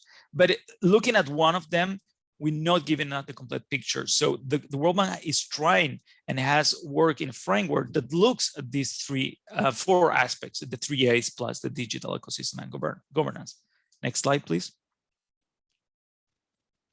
So we create a toolkit that is based in 3 elements. First, a landscape profile that is a quantitative set of indicators, a set of quantitative indicators that explain social demographics and connectivity, because this, and another aspect, because this allows us to understand the context. Thereafter, we conduct a long desk review, because we found that in many countries assessments has been already done. So there is no need to create a new assessment, but let's take advantage of what is already there. And also in-depth interviews. Once we have all this material, we create an Excel tool that I'm going to show you in a bit, that we collect 74 indicators from existing assessment. And this is the innovative point. We're not creating a new tool. We're just putting together 74 indicators from other tools, really strengthening the collaboration. And this will allow us, as we were talking with Manish in the past, to map from this Excel to existing tools and to get information from the existing tools into this World Bank tool. These 74 indicators are grouped according to the 4 areas, the 3 A's and the digital governance, and they go through the different aspects that most of the assessment have taken in account: leadership and governance, strategy and investment, legislation, policy, and so on. Please, next slide.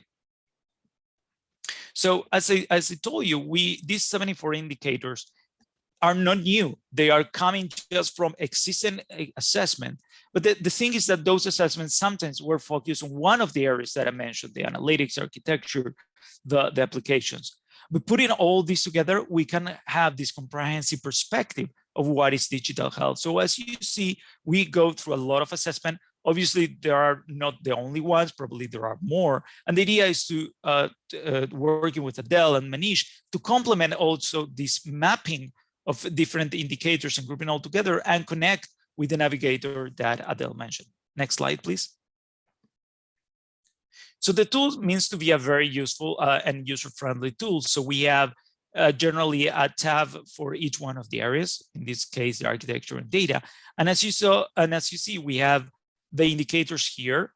We have the source, in this case, the University of Chicago framework, the digital health investment review tool, the health information system assessment. We maintain the scale. And the idea for maintaining the scale and maturity levels is really to allow to connect. If in the future someone wants to do a particular assessment, they can take and extract information, obviously with the necessary authorizations, extract the information from this tool and put it on their own tools, and vice versa.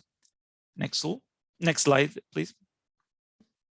And at the end, the idea is to have this web graph where we can see from 0 to 5 the maturity in each one of the areas. So if I have a country that I have a graph like this, I would say that the architecture and data maturity is the more mature aspect of digital health. And this is generally what we're seeing in across all countries. But still, there is a lot of place for improving analytics and applications and digital environment. So the way that we do this is that by understanding the strengths and weaknesses that position the country on the current status, the opportunities will provide a chance to expand this graph over the next frontier, the next maturity frontier. And the threats are those elements that can reduce this graph or maintain where it is. Next slide, please. So by conducting assessment in a way that it's a comprehensive way and takes elements from other assessment, we are just starting the journey. We are starting a journey where understanding the context first will allow to prioritize digital health interventions, create a digital health implementation roadmap, and thereafter go into implementation. And I would say that we need to as well evaluate those interventions. And thereafter, the next step, well, conduct a new assessment to understand what has been your evolution in the last years. Next slide, please. So the idea, and I'm just finishing, why we're conducting assessment. These are some photos from a previous presentation from my colleague Paul Biondic, that he got it very well. This, I mean, if we don't understand the context, what we finally are going to get is, well, maybe interesting architectures, interesting applications, but they are not useful to anybody. So digital health assessment done in a comprehensive way, in a collaborated way with other assessment, will allow us to support countries in a way that produce and implement digital health interventions that are useful and that they have a purpose and they have an objective that is really transform the way we provide service delivery, the way that we have primary healthcare in our countries. Thank you very much. Over to you, Manish.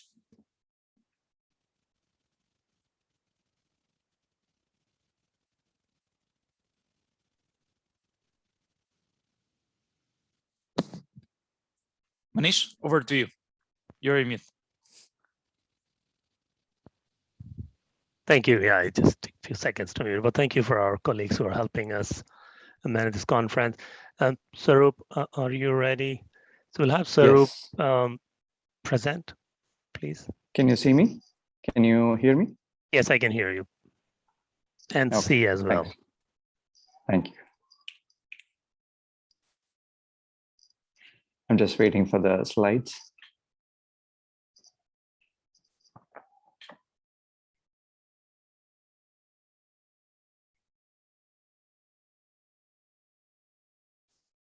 So as we wait for the slides, I'll just taking over from Adele and Gabrielle.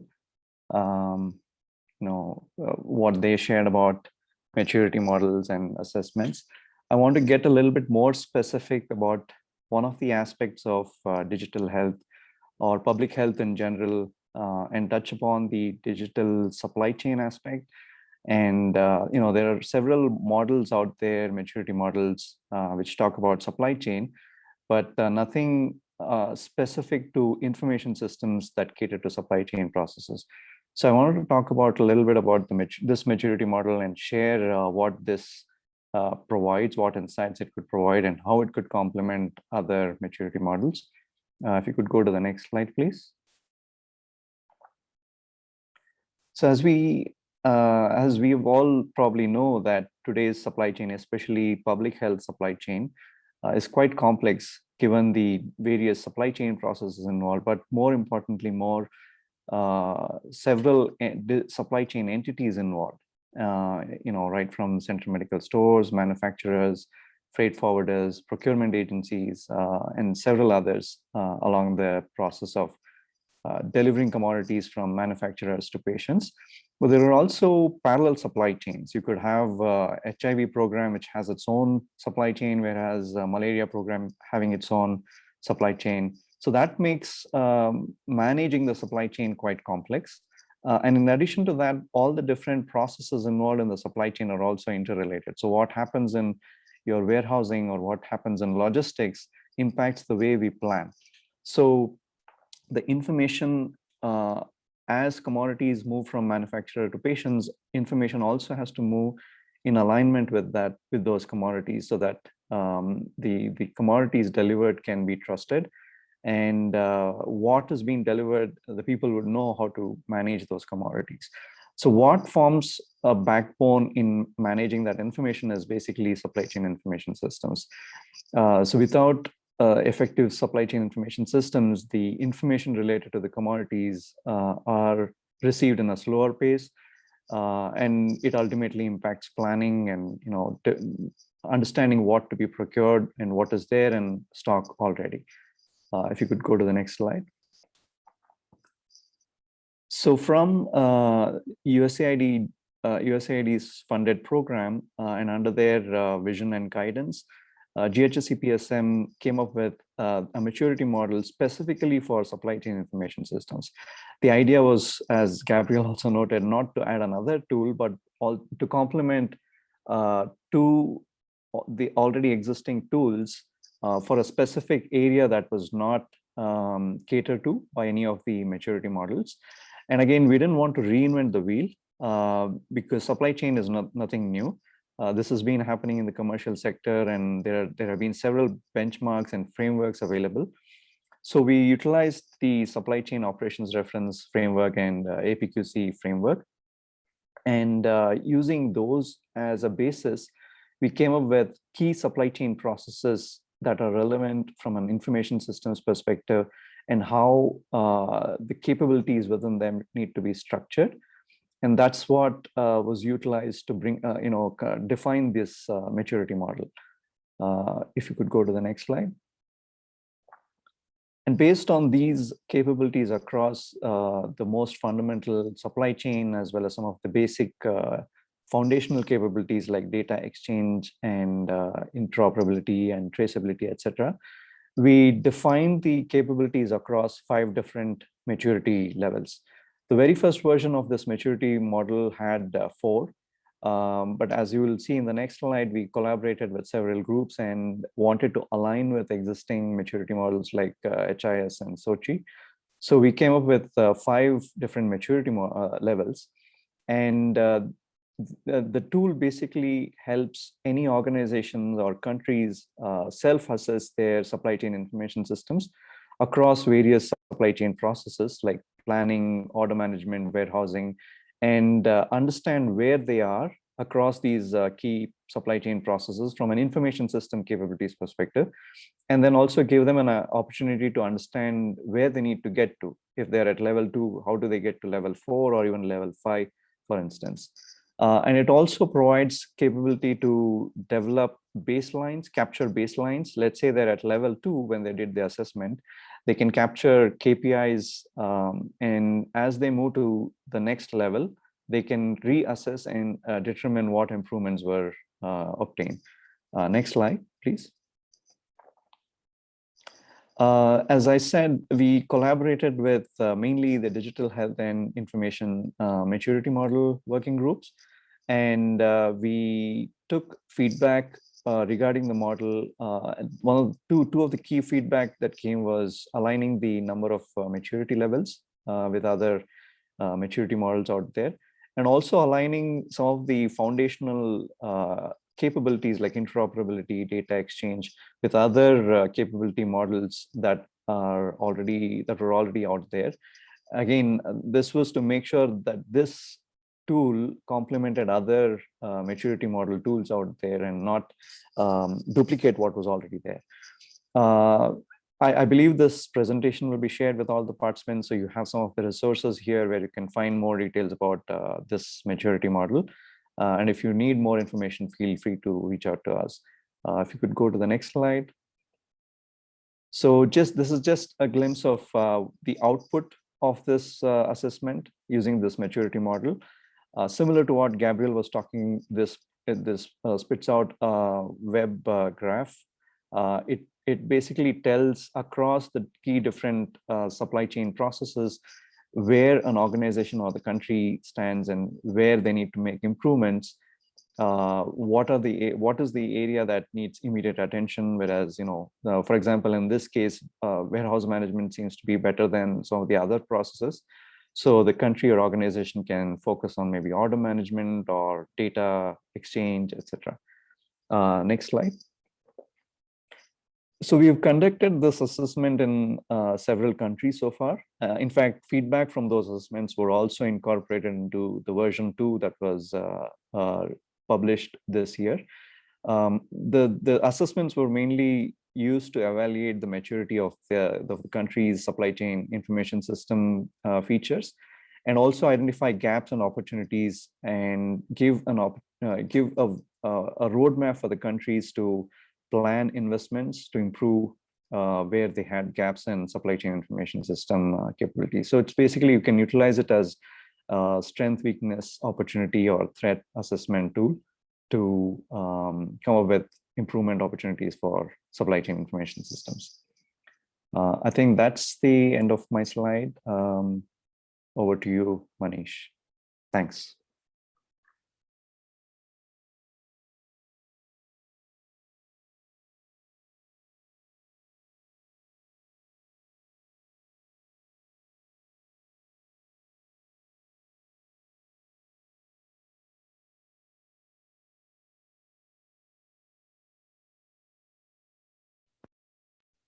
Yeah, thank you. Yeah, I thought if I move my lips, you will easily understand that I'm saying please unmute me. Well, thank you, Adele, Gabriel, and Sarup. As they all mentioned, as an agency, USAID and other agencies as well, investing in maturity model-based tools. World Bank working on its own customized version by leveraging what is already available. For the supply chain being very specific, but still trying to align with existing models. So this work is more about how do we, work in a world where almost in every 6 months, I will not say if every month, there is a new tool being built. And how do we know if they are similar or aligned? And I would like to thank Carol and Paul in the Ministry of Health in Uganda. They have been very supportive, not only in the navigator work that I'm just briefly going to share, but at least 3 of the maturity models that have been implemented in Uganda in the past. So I think their experience of just looking at multiple tools, how they serve a specific purpose, but they also overlap, I think those were very useful for us in building this navigator. So the next slide shows what exactly we mean by navigator. As we can see, when we're building multiple tools, how does we help a user know when to use which particular tool? Now, there are many, many tools. We had our own criteria just looking at the national ones, the ones that are publicly available, have been validated with Ministry of Health. Those are the ones that we included. So the navigator resources that are available in the public domain includes a user guide that explains the step-by-step guidance and what exactly it is, which tools are included, what those tools does when you use them as individual tools. And an introductory slide deck. But one of the key pieces is a Excel workbook where you can go and interactively try to identify the goal of your assessment, what resources you have to conduct those assessments, how can you use some of the assessments conducted in the past before you initiate a new one. It helps answer those things in an interactive format. And we have tried to build that one using the Digital Implementation Investment Guide, where WHO recommends also reviewing available tools as part of the planning process. And the navigator is not another maturity model. It's basically looking at 6 individual maturity model based tools and trying to figure out which of the tools assess a particular assessment goals. Are there more tools for one particular goal, or there is only one? So it tries to help navigate those questions and not building another maturity model. Next slide, please. So why it was needed? I think we heard from this presentation, supply chain is a very specific example. While we focused on the national one, we also wanted to show what happens when we have a system-specific maturity model like supply chain or workforce, a lab or EMR. How are we going to align those with the national HIS or digital health assessment? So supply chain was one of the first examples we tried to incorporate, even though our main focus was just looking at the national ones. We tried to put an example to show that how we can use the national one, but also how supply chain specific model findings can be linked and related with the national maturity model based assessment. So that's where we came up, but primarily this is a need expressed by Ministries of Health 3 years ago. And I would say every other year after that, whenever we work with them, that can someone clarify what these individuals will do and how they are similar, or how can we use in combination? I think all those questions led us to start a work on what we call the navigating the maturity model or the MAGE of maturity model tools. Next slide, please. And these are the tools that we have included. And as I mentioned, we had a advisory group, which included people from USAID, World Bank, WHO, our colleagues from the Chizu project, and also CATI Collective, people who have been involved in developing, implementing tools, and who are taking these tools forward at the country level. And we had certain criteria what needs to be included in the first phase. We call this first phase and version 1.0. There are a lot of tools. Not everything was possible to include in the scope. These are all publicly available, as I mentioned, implemented by Ministries of Health and are validated and focused on national level. So these 6 tools, many of you are familiar, Adele mentioned in her slide as well. So we try to bring them together and to see how can we help users guide use individual tools based on their goals, or what if I used global digital health in the past and now I want to use early stage digital health investment? Can I look at findings from the past? How are they useful for me now? Next slide, please. And this is an example, like I mentioned, we haven't focused on system specific maturity models, but we included supply chain as an example because this work was happening at the same time, and it was a great opportunity for us to collaborate and pull our resources together without duplicating. And Gabriel mentioned about his work at the World Bank. I think that's another piece of work that we have been coordinating. And now we are thinking, okay, how does it align? I think Gabriel mentioned it has used indicators from the available tools that allows us to easily map it.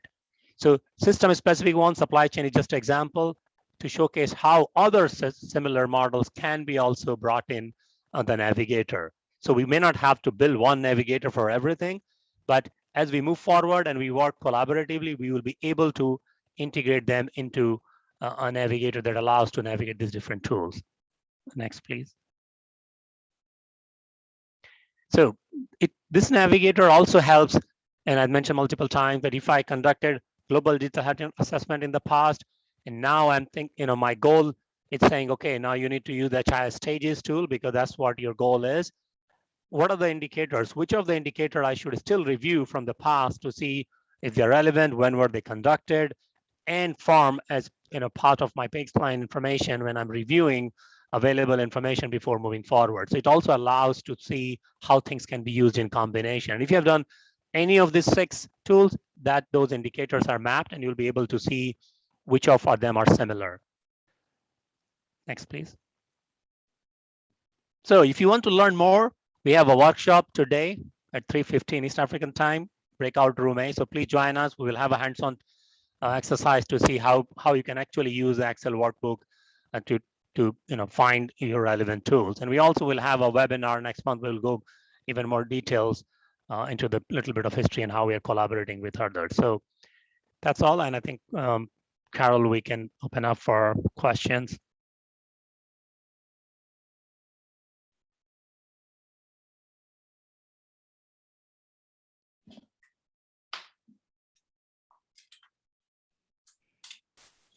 Thank you, Manish, and the panelists for the great discussion. And while you were presenting, I had this question running through my head. And I'm wondering, just like we have heard quite a number of maturity models coming up, are we not going to have a number of navigators coming up? How do we lock this in to ensure that going forward, we have only one navigator for these maturity models and not have many other maturity navigators for the many maturity models that are coming in place? As we open up for the remaining minutes, we have about 8 minutes to the end of this session. And I don't see any questions in the chat. If anyone has a question, as Manish responds to my question, kindly raise your hand up or post it in the chat room. Thank you. Over to you, Manish.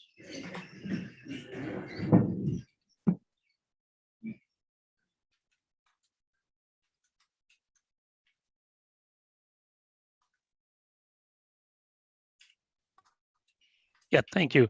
Carol, you made an excellent point.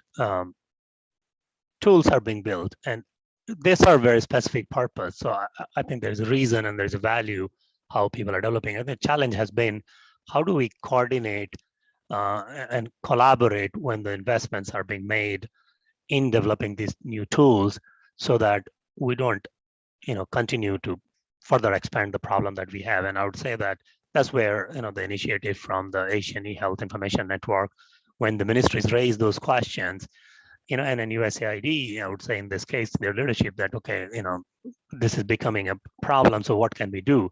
So this navigator is just one effort. And like you said, are we going to build one navigator for every 6 tool or 7 tool or 8 tool? I would say we may not have to face that as long as we use platforms like the Health Data Collaborative, where we have been able to collaborate. Now we are trying to engage more people. For example, and Gabriel mentioned about his work, Navigator is there.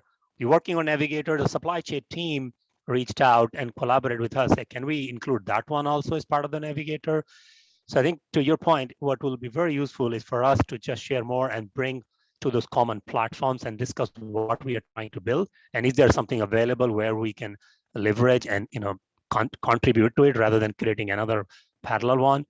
So that coordination and collaboration is going to be very, very useful. And I would say that ministries have a very, very key role, because most of us end up to the ministry and sharing about these tools and explaining how beautiful they are. I'm not sure if we always talk how challenging they can be in a few years' time, because there are a few others coming up. So that's also a place where ministries, like, in this case, I think when Paul mentioned, yes, we do need this kind of navigator because there are multiple tools and it's very hard to figure it out which one there. So I think that kind of push and guidance from the ministries is going to be very, very useful for us who develop and implement, but also from the donors who invest in this kind of tool, so that we continue to bring in one place and not create too many navigators. So then we'll have another problem. I don't know if Adele, you or anyone else in the panel would like to add. Yeah, Adele. I think we'll have to unmute Adele and then, yeah. Thank you. Thank you, Manish. We'll give Adele a platform to add in something before we conclude, and then meet you in the breakout room for the hands-on experience. Thank you. Over to you, Adele. Yeah, thanks. Discussion is a good reflection of where we are as a community as we try to find ways to work together to really develop a systems level approach to supporting digital systems at the country level. And so you see things on the funder side, like the creation of the digital investment principles and policies that are being produced by bilateral funders, by multilateral funders, around how we, even within the funder context, we are certainly undergoing digital transformation. And there's a large change management effort to try to better coordinate the way that we as a funder community make these investments.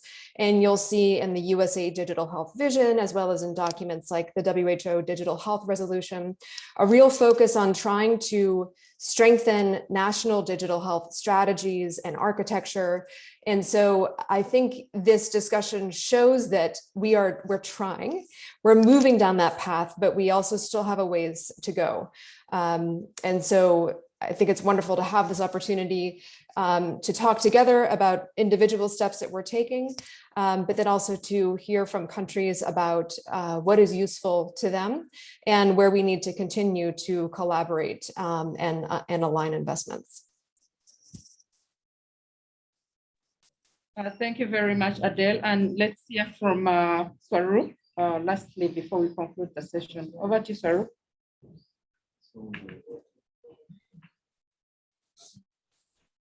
Hello.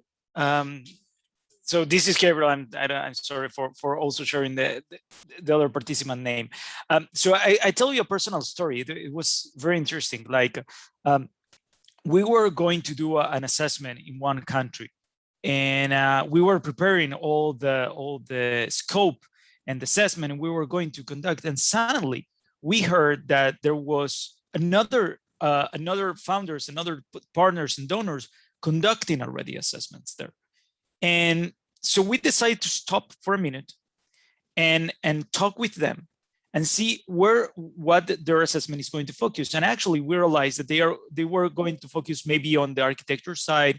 The other one was on the analytics. And we realized that the tool and the project we need to go through should complement the other part, the applications part.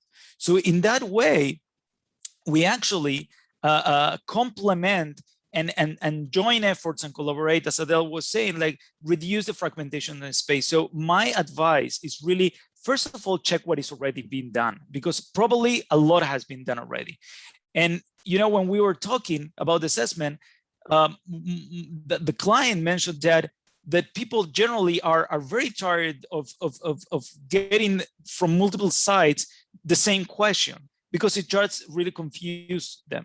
So I think that the approach that Manish presented, the words that Adele and my other colleagues have also proposed here, we'll actually support the work in countries, because we are facilitating them the understanding of their context and not confusing them with many tools. So my advice, let's first of all focus on the context, but let's first of all find out what it has been already done. And I think the navigator can be a great tool, the mapping of what has been already done, and just, you know, sometimes a simple conversation with colleagues in the country could be very helpful to find out that already has been done a lot. So we need to take what is already been done and try to add more value and not just repeat the same exercise each, you know, couple of months. So thank you very much for this opportunity, and thanks for Manish for putting all this together and bring us together on this day today. Thank you very much.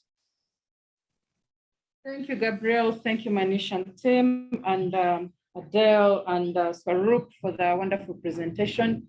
We look forward to more collaborations to ensure that we don't go into various navigators, but work together to create one navigator for the various maturity and capability models that are in this space.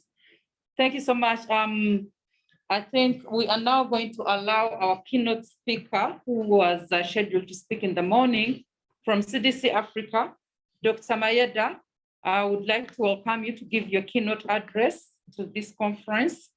You're welcome, and thank you very much for joining in.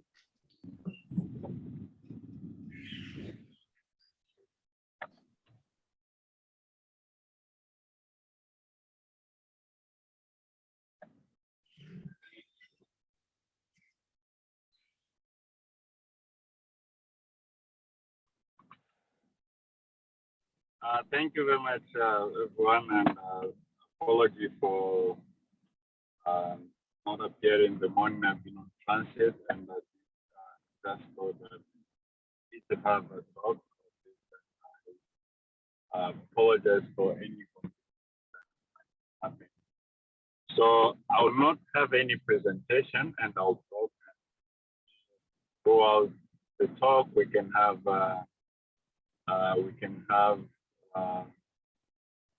discussion later after my talk. My name is Justin.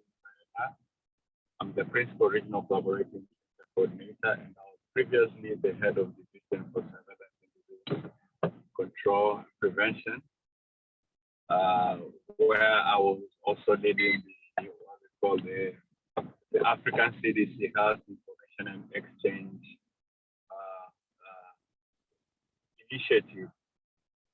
So just to give a background on how this started, as you might be aware that Africa CDC, the idea of formation of the African Center for Prevention started about 7 to 8 years ago when the head of state and government of the African continent in the special African Union Summit on malaria, TB, and HIV, knowing that seeing the progress that has been made within the continent of Africa on malaria, TB, and HIV, they thought it's key now to sustain that progress.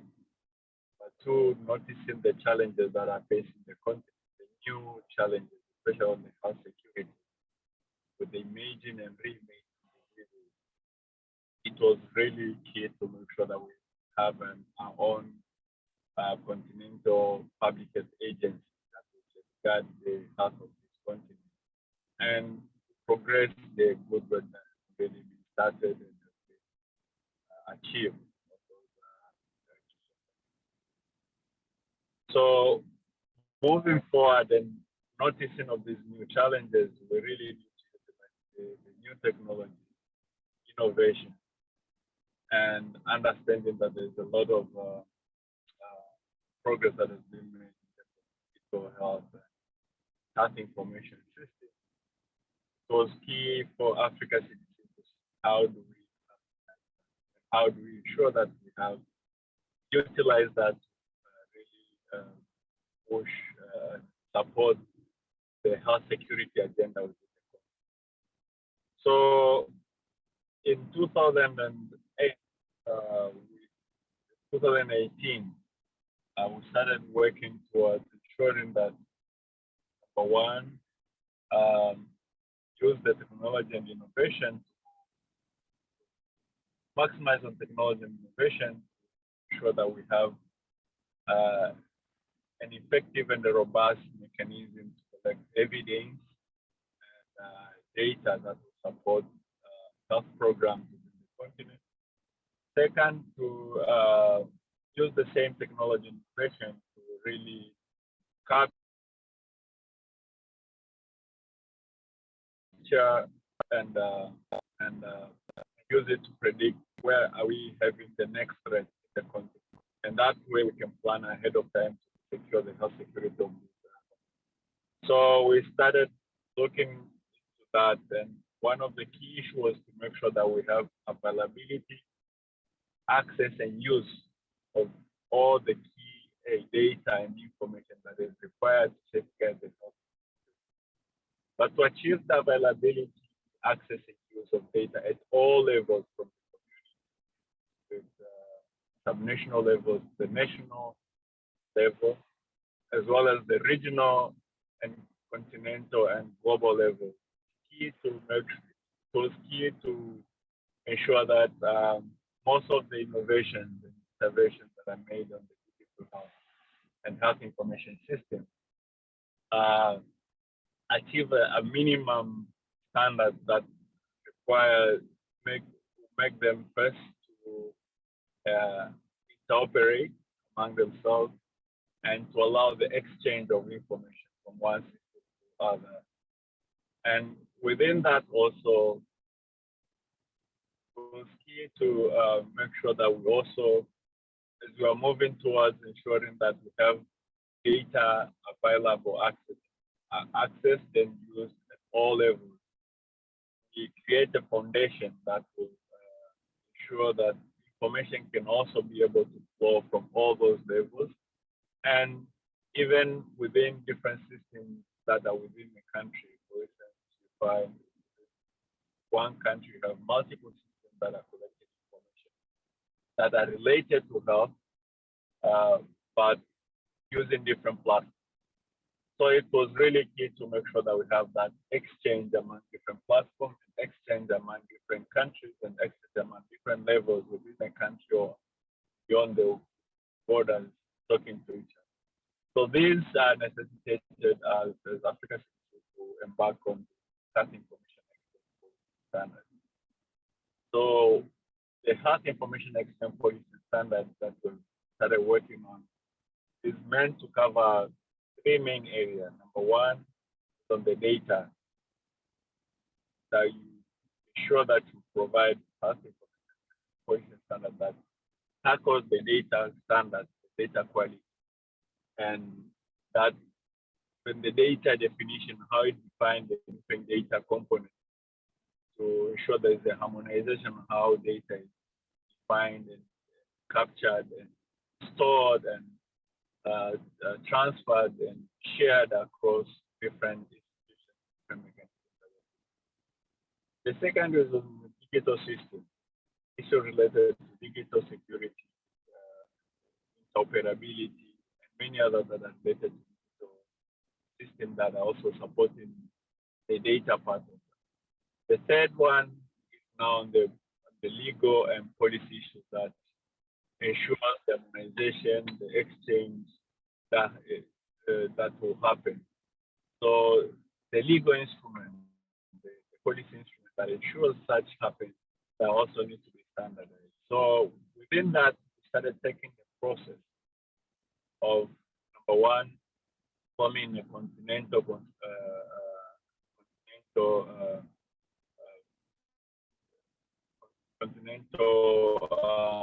task force that was formed by different experts from different sectors, mostly from the digital solution organization, including the Oslo University, including the World Health Organization, and many others to ensure that we put the task force that we really get that process. And we also utilize some academias and institutions that have been working extensively on the health information system and health information. So through that, we came up with the first draft of the health information policy standard that was capturing all those areas, including the governance, the legal policy, digital systems, and all of the data. Then the second phase of that health information policy standard is now to go through countries, all our member states, and different stakeholders of the continent to validate that document and ensure that those policies and standards are well capturing every aspect of what we want to achieve as the minimum policy standards for the country. And then for this, we have already done the validation workshop for the West African countries. The second set of countries that will be doing the validation, which will start next week, is the Central African countries, which will be Brazzaville, Congo, starting next week. And then we'll move to other three remaining regions. And we expect that at the moment the validation process is going through the whole continent, can move now to the third part. So the third one will be now to make sure that this health information exchange policy standard goes through and be vetted to our policy organs, African Union policy organs, that will ensure that the document is adopted and accepted by all the member states of the continent for them to be guiding on the whole process of forming health information. There are countries as well as within regional bodies that join most of these countries, our regional economic community that operate within different regions of the continent. Moving forward, after finishing the whole validation process, the key issue is now to go to countries and do assessment and also country capacity building to ensure that all the member states achieve the minimum policy and standards that have been defined document so that at least most of the systems and the standards that are defined there are really achieved by these countries to allow all other aspects that we've discussed, especially the exchange and interoperability of systems within and between countries. And once we have moved towards that, now we move to our last stage, which is now looking into how can we now start benefiting out of the data and information that is relevant for guiding our health programs and the health security of the continent by ensuring that we have now this regional and exchange platform that will allow information to flow freely, different levels of information within the countries and within the regions as well as the continent, and probably also within the globe, to ensure that all the data that is necessary for ensuring the health security of each nation, each region, the whole continent, as well as the globe, well secured. And through that, I think Africa will be able to play their part in terms of their contribution to the whole health security architecture of the globe. So this is the work that we're doing as Africa CDC. We're working with all the stakeholders of the continent to ensure that this become a reality and address the key challenges, especially the health information, how information is being exchanged on the platform, whether different countries or different programs are working with different digital solutions that we will not be advocating to say that we need to push for a certain solution. But as a continental public health agency, one of the key issues is to make sure that at least we set standards that will allow exchange of information among different platforms that are being used, whether it's a digital platform or health information system within countries, to talk to each other, to exchange information, have this data and information that is relevant for guiding health program within countries or within a region or within the whole continent. We're talking to each other without any with minimal difficulties or minimal distraction, but also to ensure that the ultimate goal of ensuring that the information within the continent, especially for the life-saving information, reach those who need to take action in real time, as well as in a good quality that will allow them to make the right decision for the continent. So that's all, and thank you very much. Sorry that I didn't present slides of presentation, but also couldn't disclose. I didn't also display my image here, my picture, because I'm still on the transit, and given the importance of this, I have to somewhere just make presentation. Thank you, and over to you. I'll be here to respond to any questions or queries that. Over to you, David. Thank you, Dr. Mayeda, for that brief and for honoring our conference with your presence. I'll now hand over to the MCs who will introduce us to the breakout sessions. Over to you, our MCs of the day.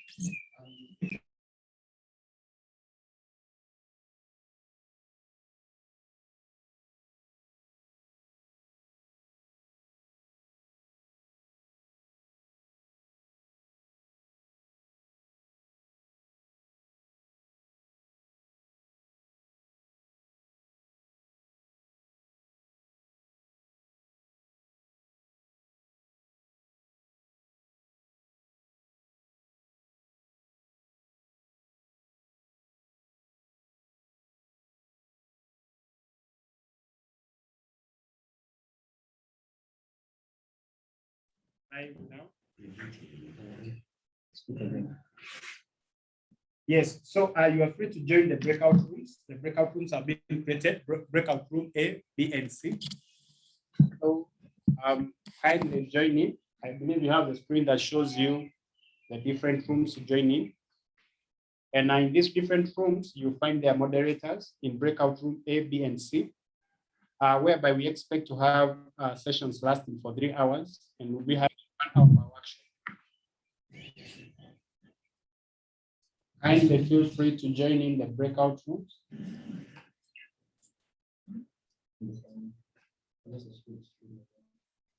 And then in case you want to switch from room A to room B, what you just do, you exit from that room, then you join in to the room that you want. You go to the main link, and then from there you'll be presented with an option to join into the room that you want.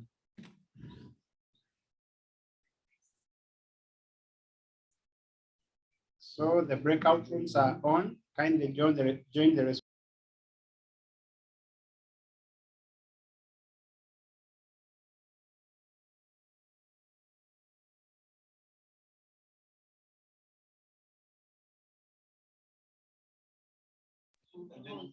Yeah.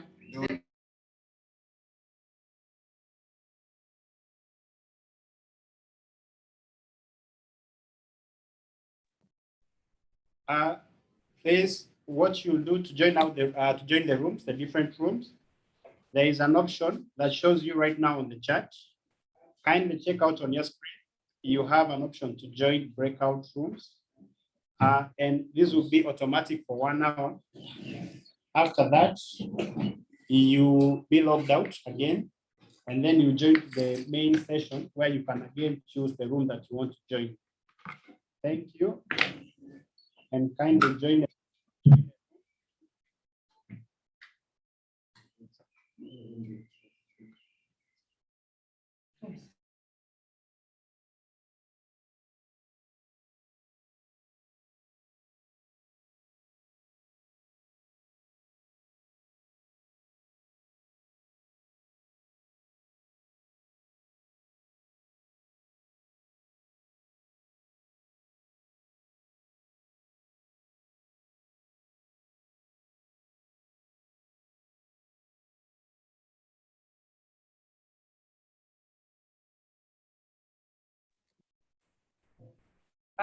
For breakout room A, our workshop 1 is going to be about the pursuit of lightness, introducing a new light health information systems project management toolkit. And this is going to be presented by Elizabeth Dunbar, Linda Tyler, Carly, Haman, Jean, and Carissa, and Brianna. In breakout room B, we'll have why and how the continuously guide health information systems improvement, hands-on training on health information system stages of continuous improvement tool. And in room C, we'll have technology transfer pre-conference workshop by Job Nyameno and Maurice Odur. Those are for the first hour, running for 1 hour from 14:35 to 13:35, 15:35. You're going to forgive us. You're going to have to adjust our time for today by another about 20 minutes until the end. So you join the breakout rooms according to these sessions that I've just highlighted. Thank you. Actually, I'm in room C. I already have.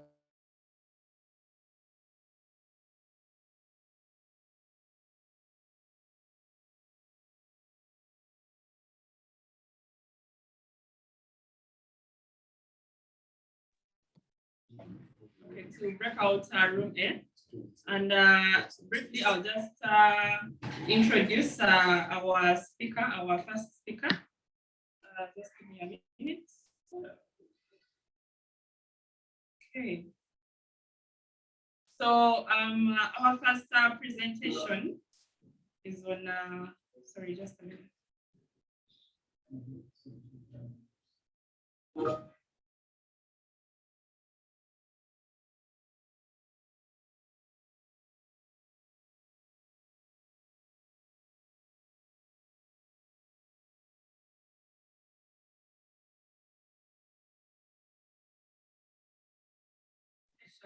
will be on the pursuit of lightness and introducing a new light health information systems management toolkit.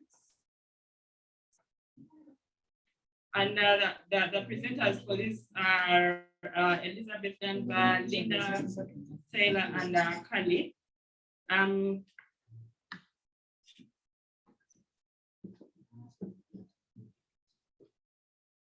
Okay. Sorry to interrupt, Mr. Limit. I'm getting a message that the breakout room is going to close.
Good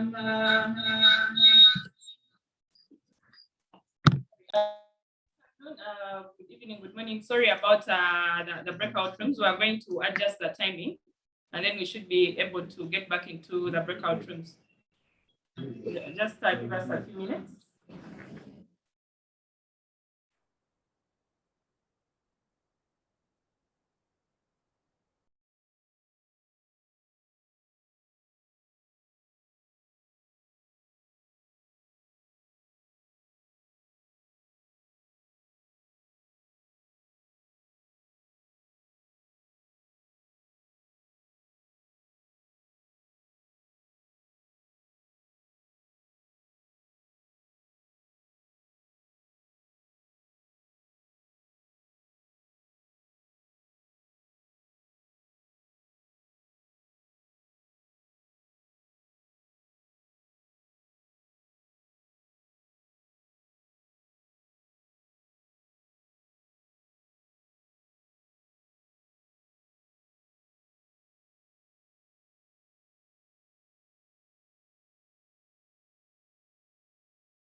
For those who have just joined, we were just adjusting the timing for the breakout rooms.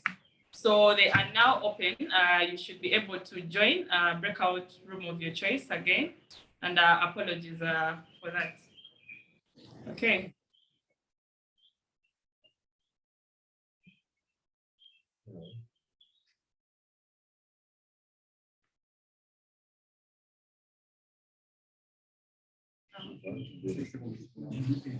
Okay.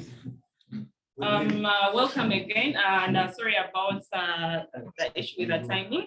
So this is a breakout room A, and we shall have three presentations. Our very first presentation is on the pursuit of lightness. That is introducing a new light health information systems project management tool kit, and it will be led by Elizabeth, Dan Belinda, B. Taylor, Kali, Robertson, and the rest of the colleagues. So we shall take 45 minutes for the presentation, and then we shall give the rest of the participants 15 minutes to ask their questions. So we shall make use of the chat feature, as well as the reactions. Feel free to raise your hand in case you want to ask a question. Okay, so I will go ahead and share my screen such that our presenter can go ahead and take us through. Okay. To make sure that your sound is shared, there's a video in the middle of this presentation. Otherwise, I'm happy to present my screen too if it's easier. Oh yeah, please go ahead and share your screen. Okay, fantastic. I think you just have to give me a co-host, if you don't mind. And hello, everyone. Welcome.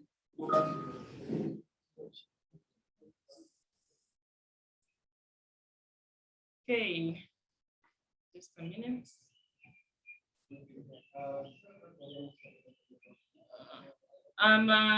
Elizabeth, I may have to just share your presentation for you. Oh, no problem. Okay, great. And I think you should see in the Zoom, there's like a little three dots in the corner. And if you click that, you should be able to share your computer sound. And if it doesn't work, we can just skip the video, which is no problem. Right. So welcome, everyone. We're really delighted to have you here and to share with you this health information system project management toolkit. This is really the first kind of part of dissemination. So you all are here very early in this tool.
It's important to set expectations with clients and stakeholders.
Good evening, good afternoon, everyone. Thank you. We're glad to have you back in the main room. I hope the breakout sessions are benefiting for all of us. We'll be going to our next session of the breakout rooms. I have projected the workshops in these breakout rooms. In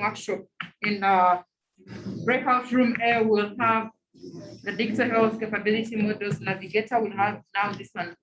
We'll do it practically.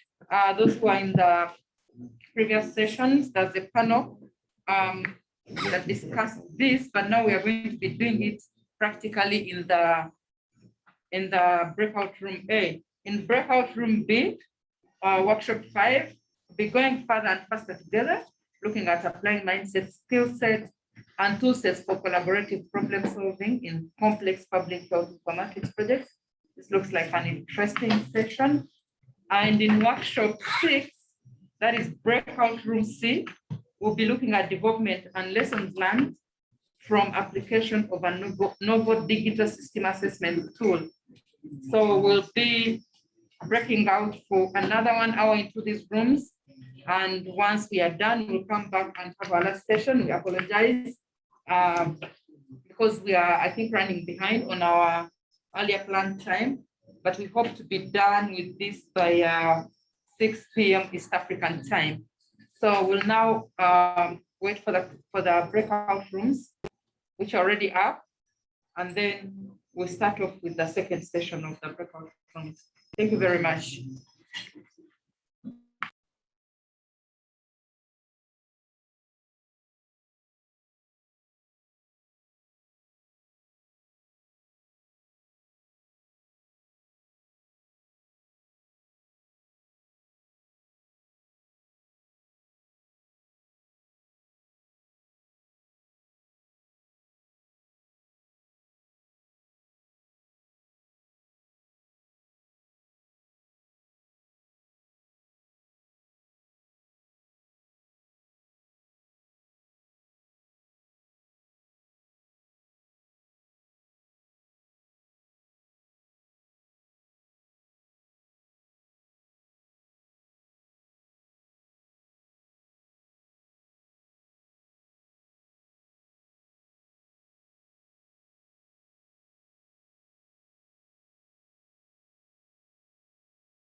Welcome back from the breakout sessions. I hope we all learned a lot from the sessions. The presentations look quite exciting. We are requesting that you allow us extend for another hour and go into the last session of the day. We'll be breaking out into 3 rooms, and the presentations we'll be going into workshop 7, workshop 8, and workshop 9. Workshop 7 is going to be in breakout room A on street smart problem solving, which talks about a geospatial data science workshop to apply street network computation techniques to disease outbreak problems using Jupyter notebooks. And then workshop 8 will be in breakout room B, the cost evaluation, hosting health information system interventions, and applying resources from CDC's Global Informatics Collaborative Technical Assistance Platform. And then our workshop 9 is going to be in breakout room C, a systematic approach to creating, leading, and managing informatics survey organizations. And it will be a facilitated self-assessment and strategic roadmap toolkit. I think we'll now go into the breakout sessions for another 1 hour and close it off at 17:44 East African time. Thank you very much for your patience.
Welcome back from our last session, and thank you for staying this long with us.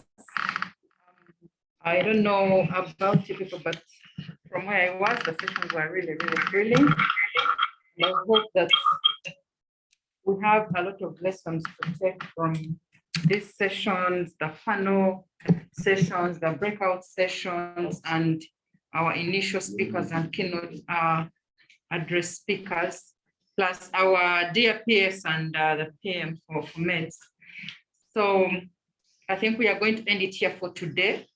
I'll request our chair, local organizing committee, Mr. Mpango, to wrap up today, and then we'll see you again tomorrow. Thank you. Over to you, Chair.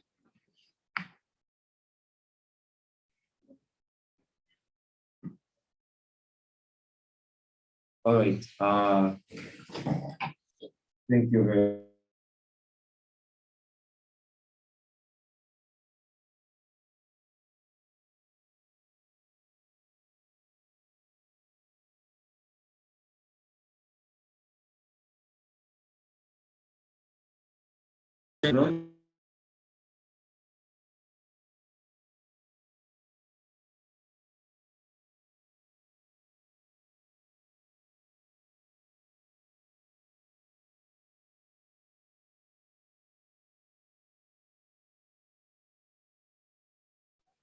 We shall start up the day with a panel discussion, which will be talking about the multi-country effort for leveraging paper health information system support COVID-19. This is a master 10 and it will be in the main room. So feel free to join in. And we shall be starting at exactly 10:30 a.m. East African time. And we also have a lined up lightning talk, which will be discussing the Helena Education Working Group. So members, feel free also to come and join in for that lightning talk.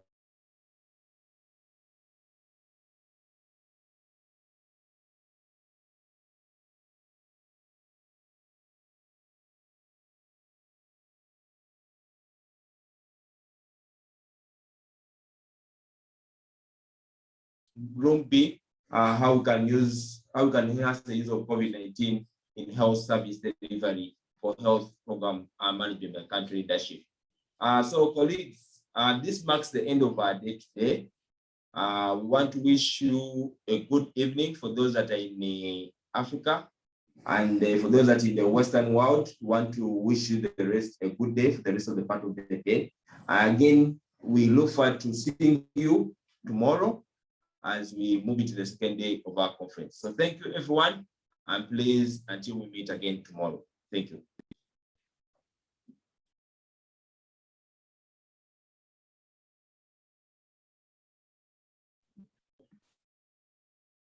We'll go into a networking break, but our dear presenters who have not yet shared with us their presentations for today, kindly do share with us so that we upload them on our website for other participants to access. Thank you very much. We'll now go into, and also the day's recordings will be uploaded on our website as well. We are now going into a networking break and we'll leave at leisure. Thank you so much.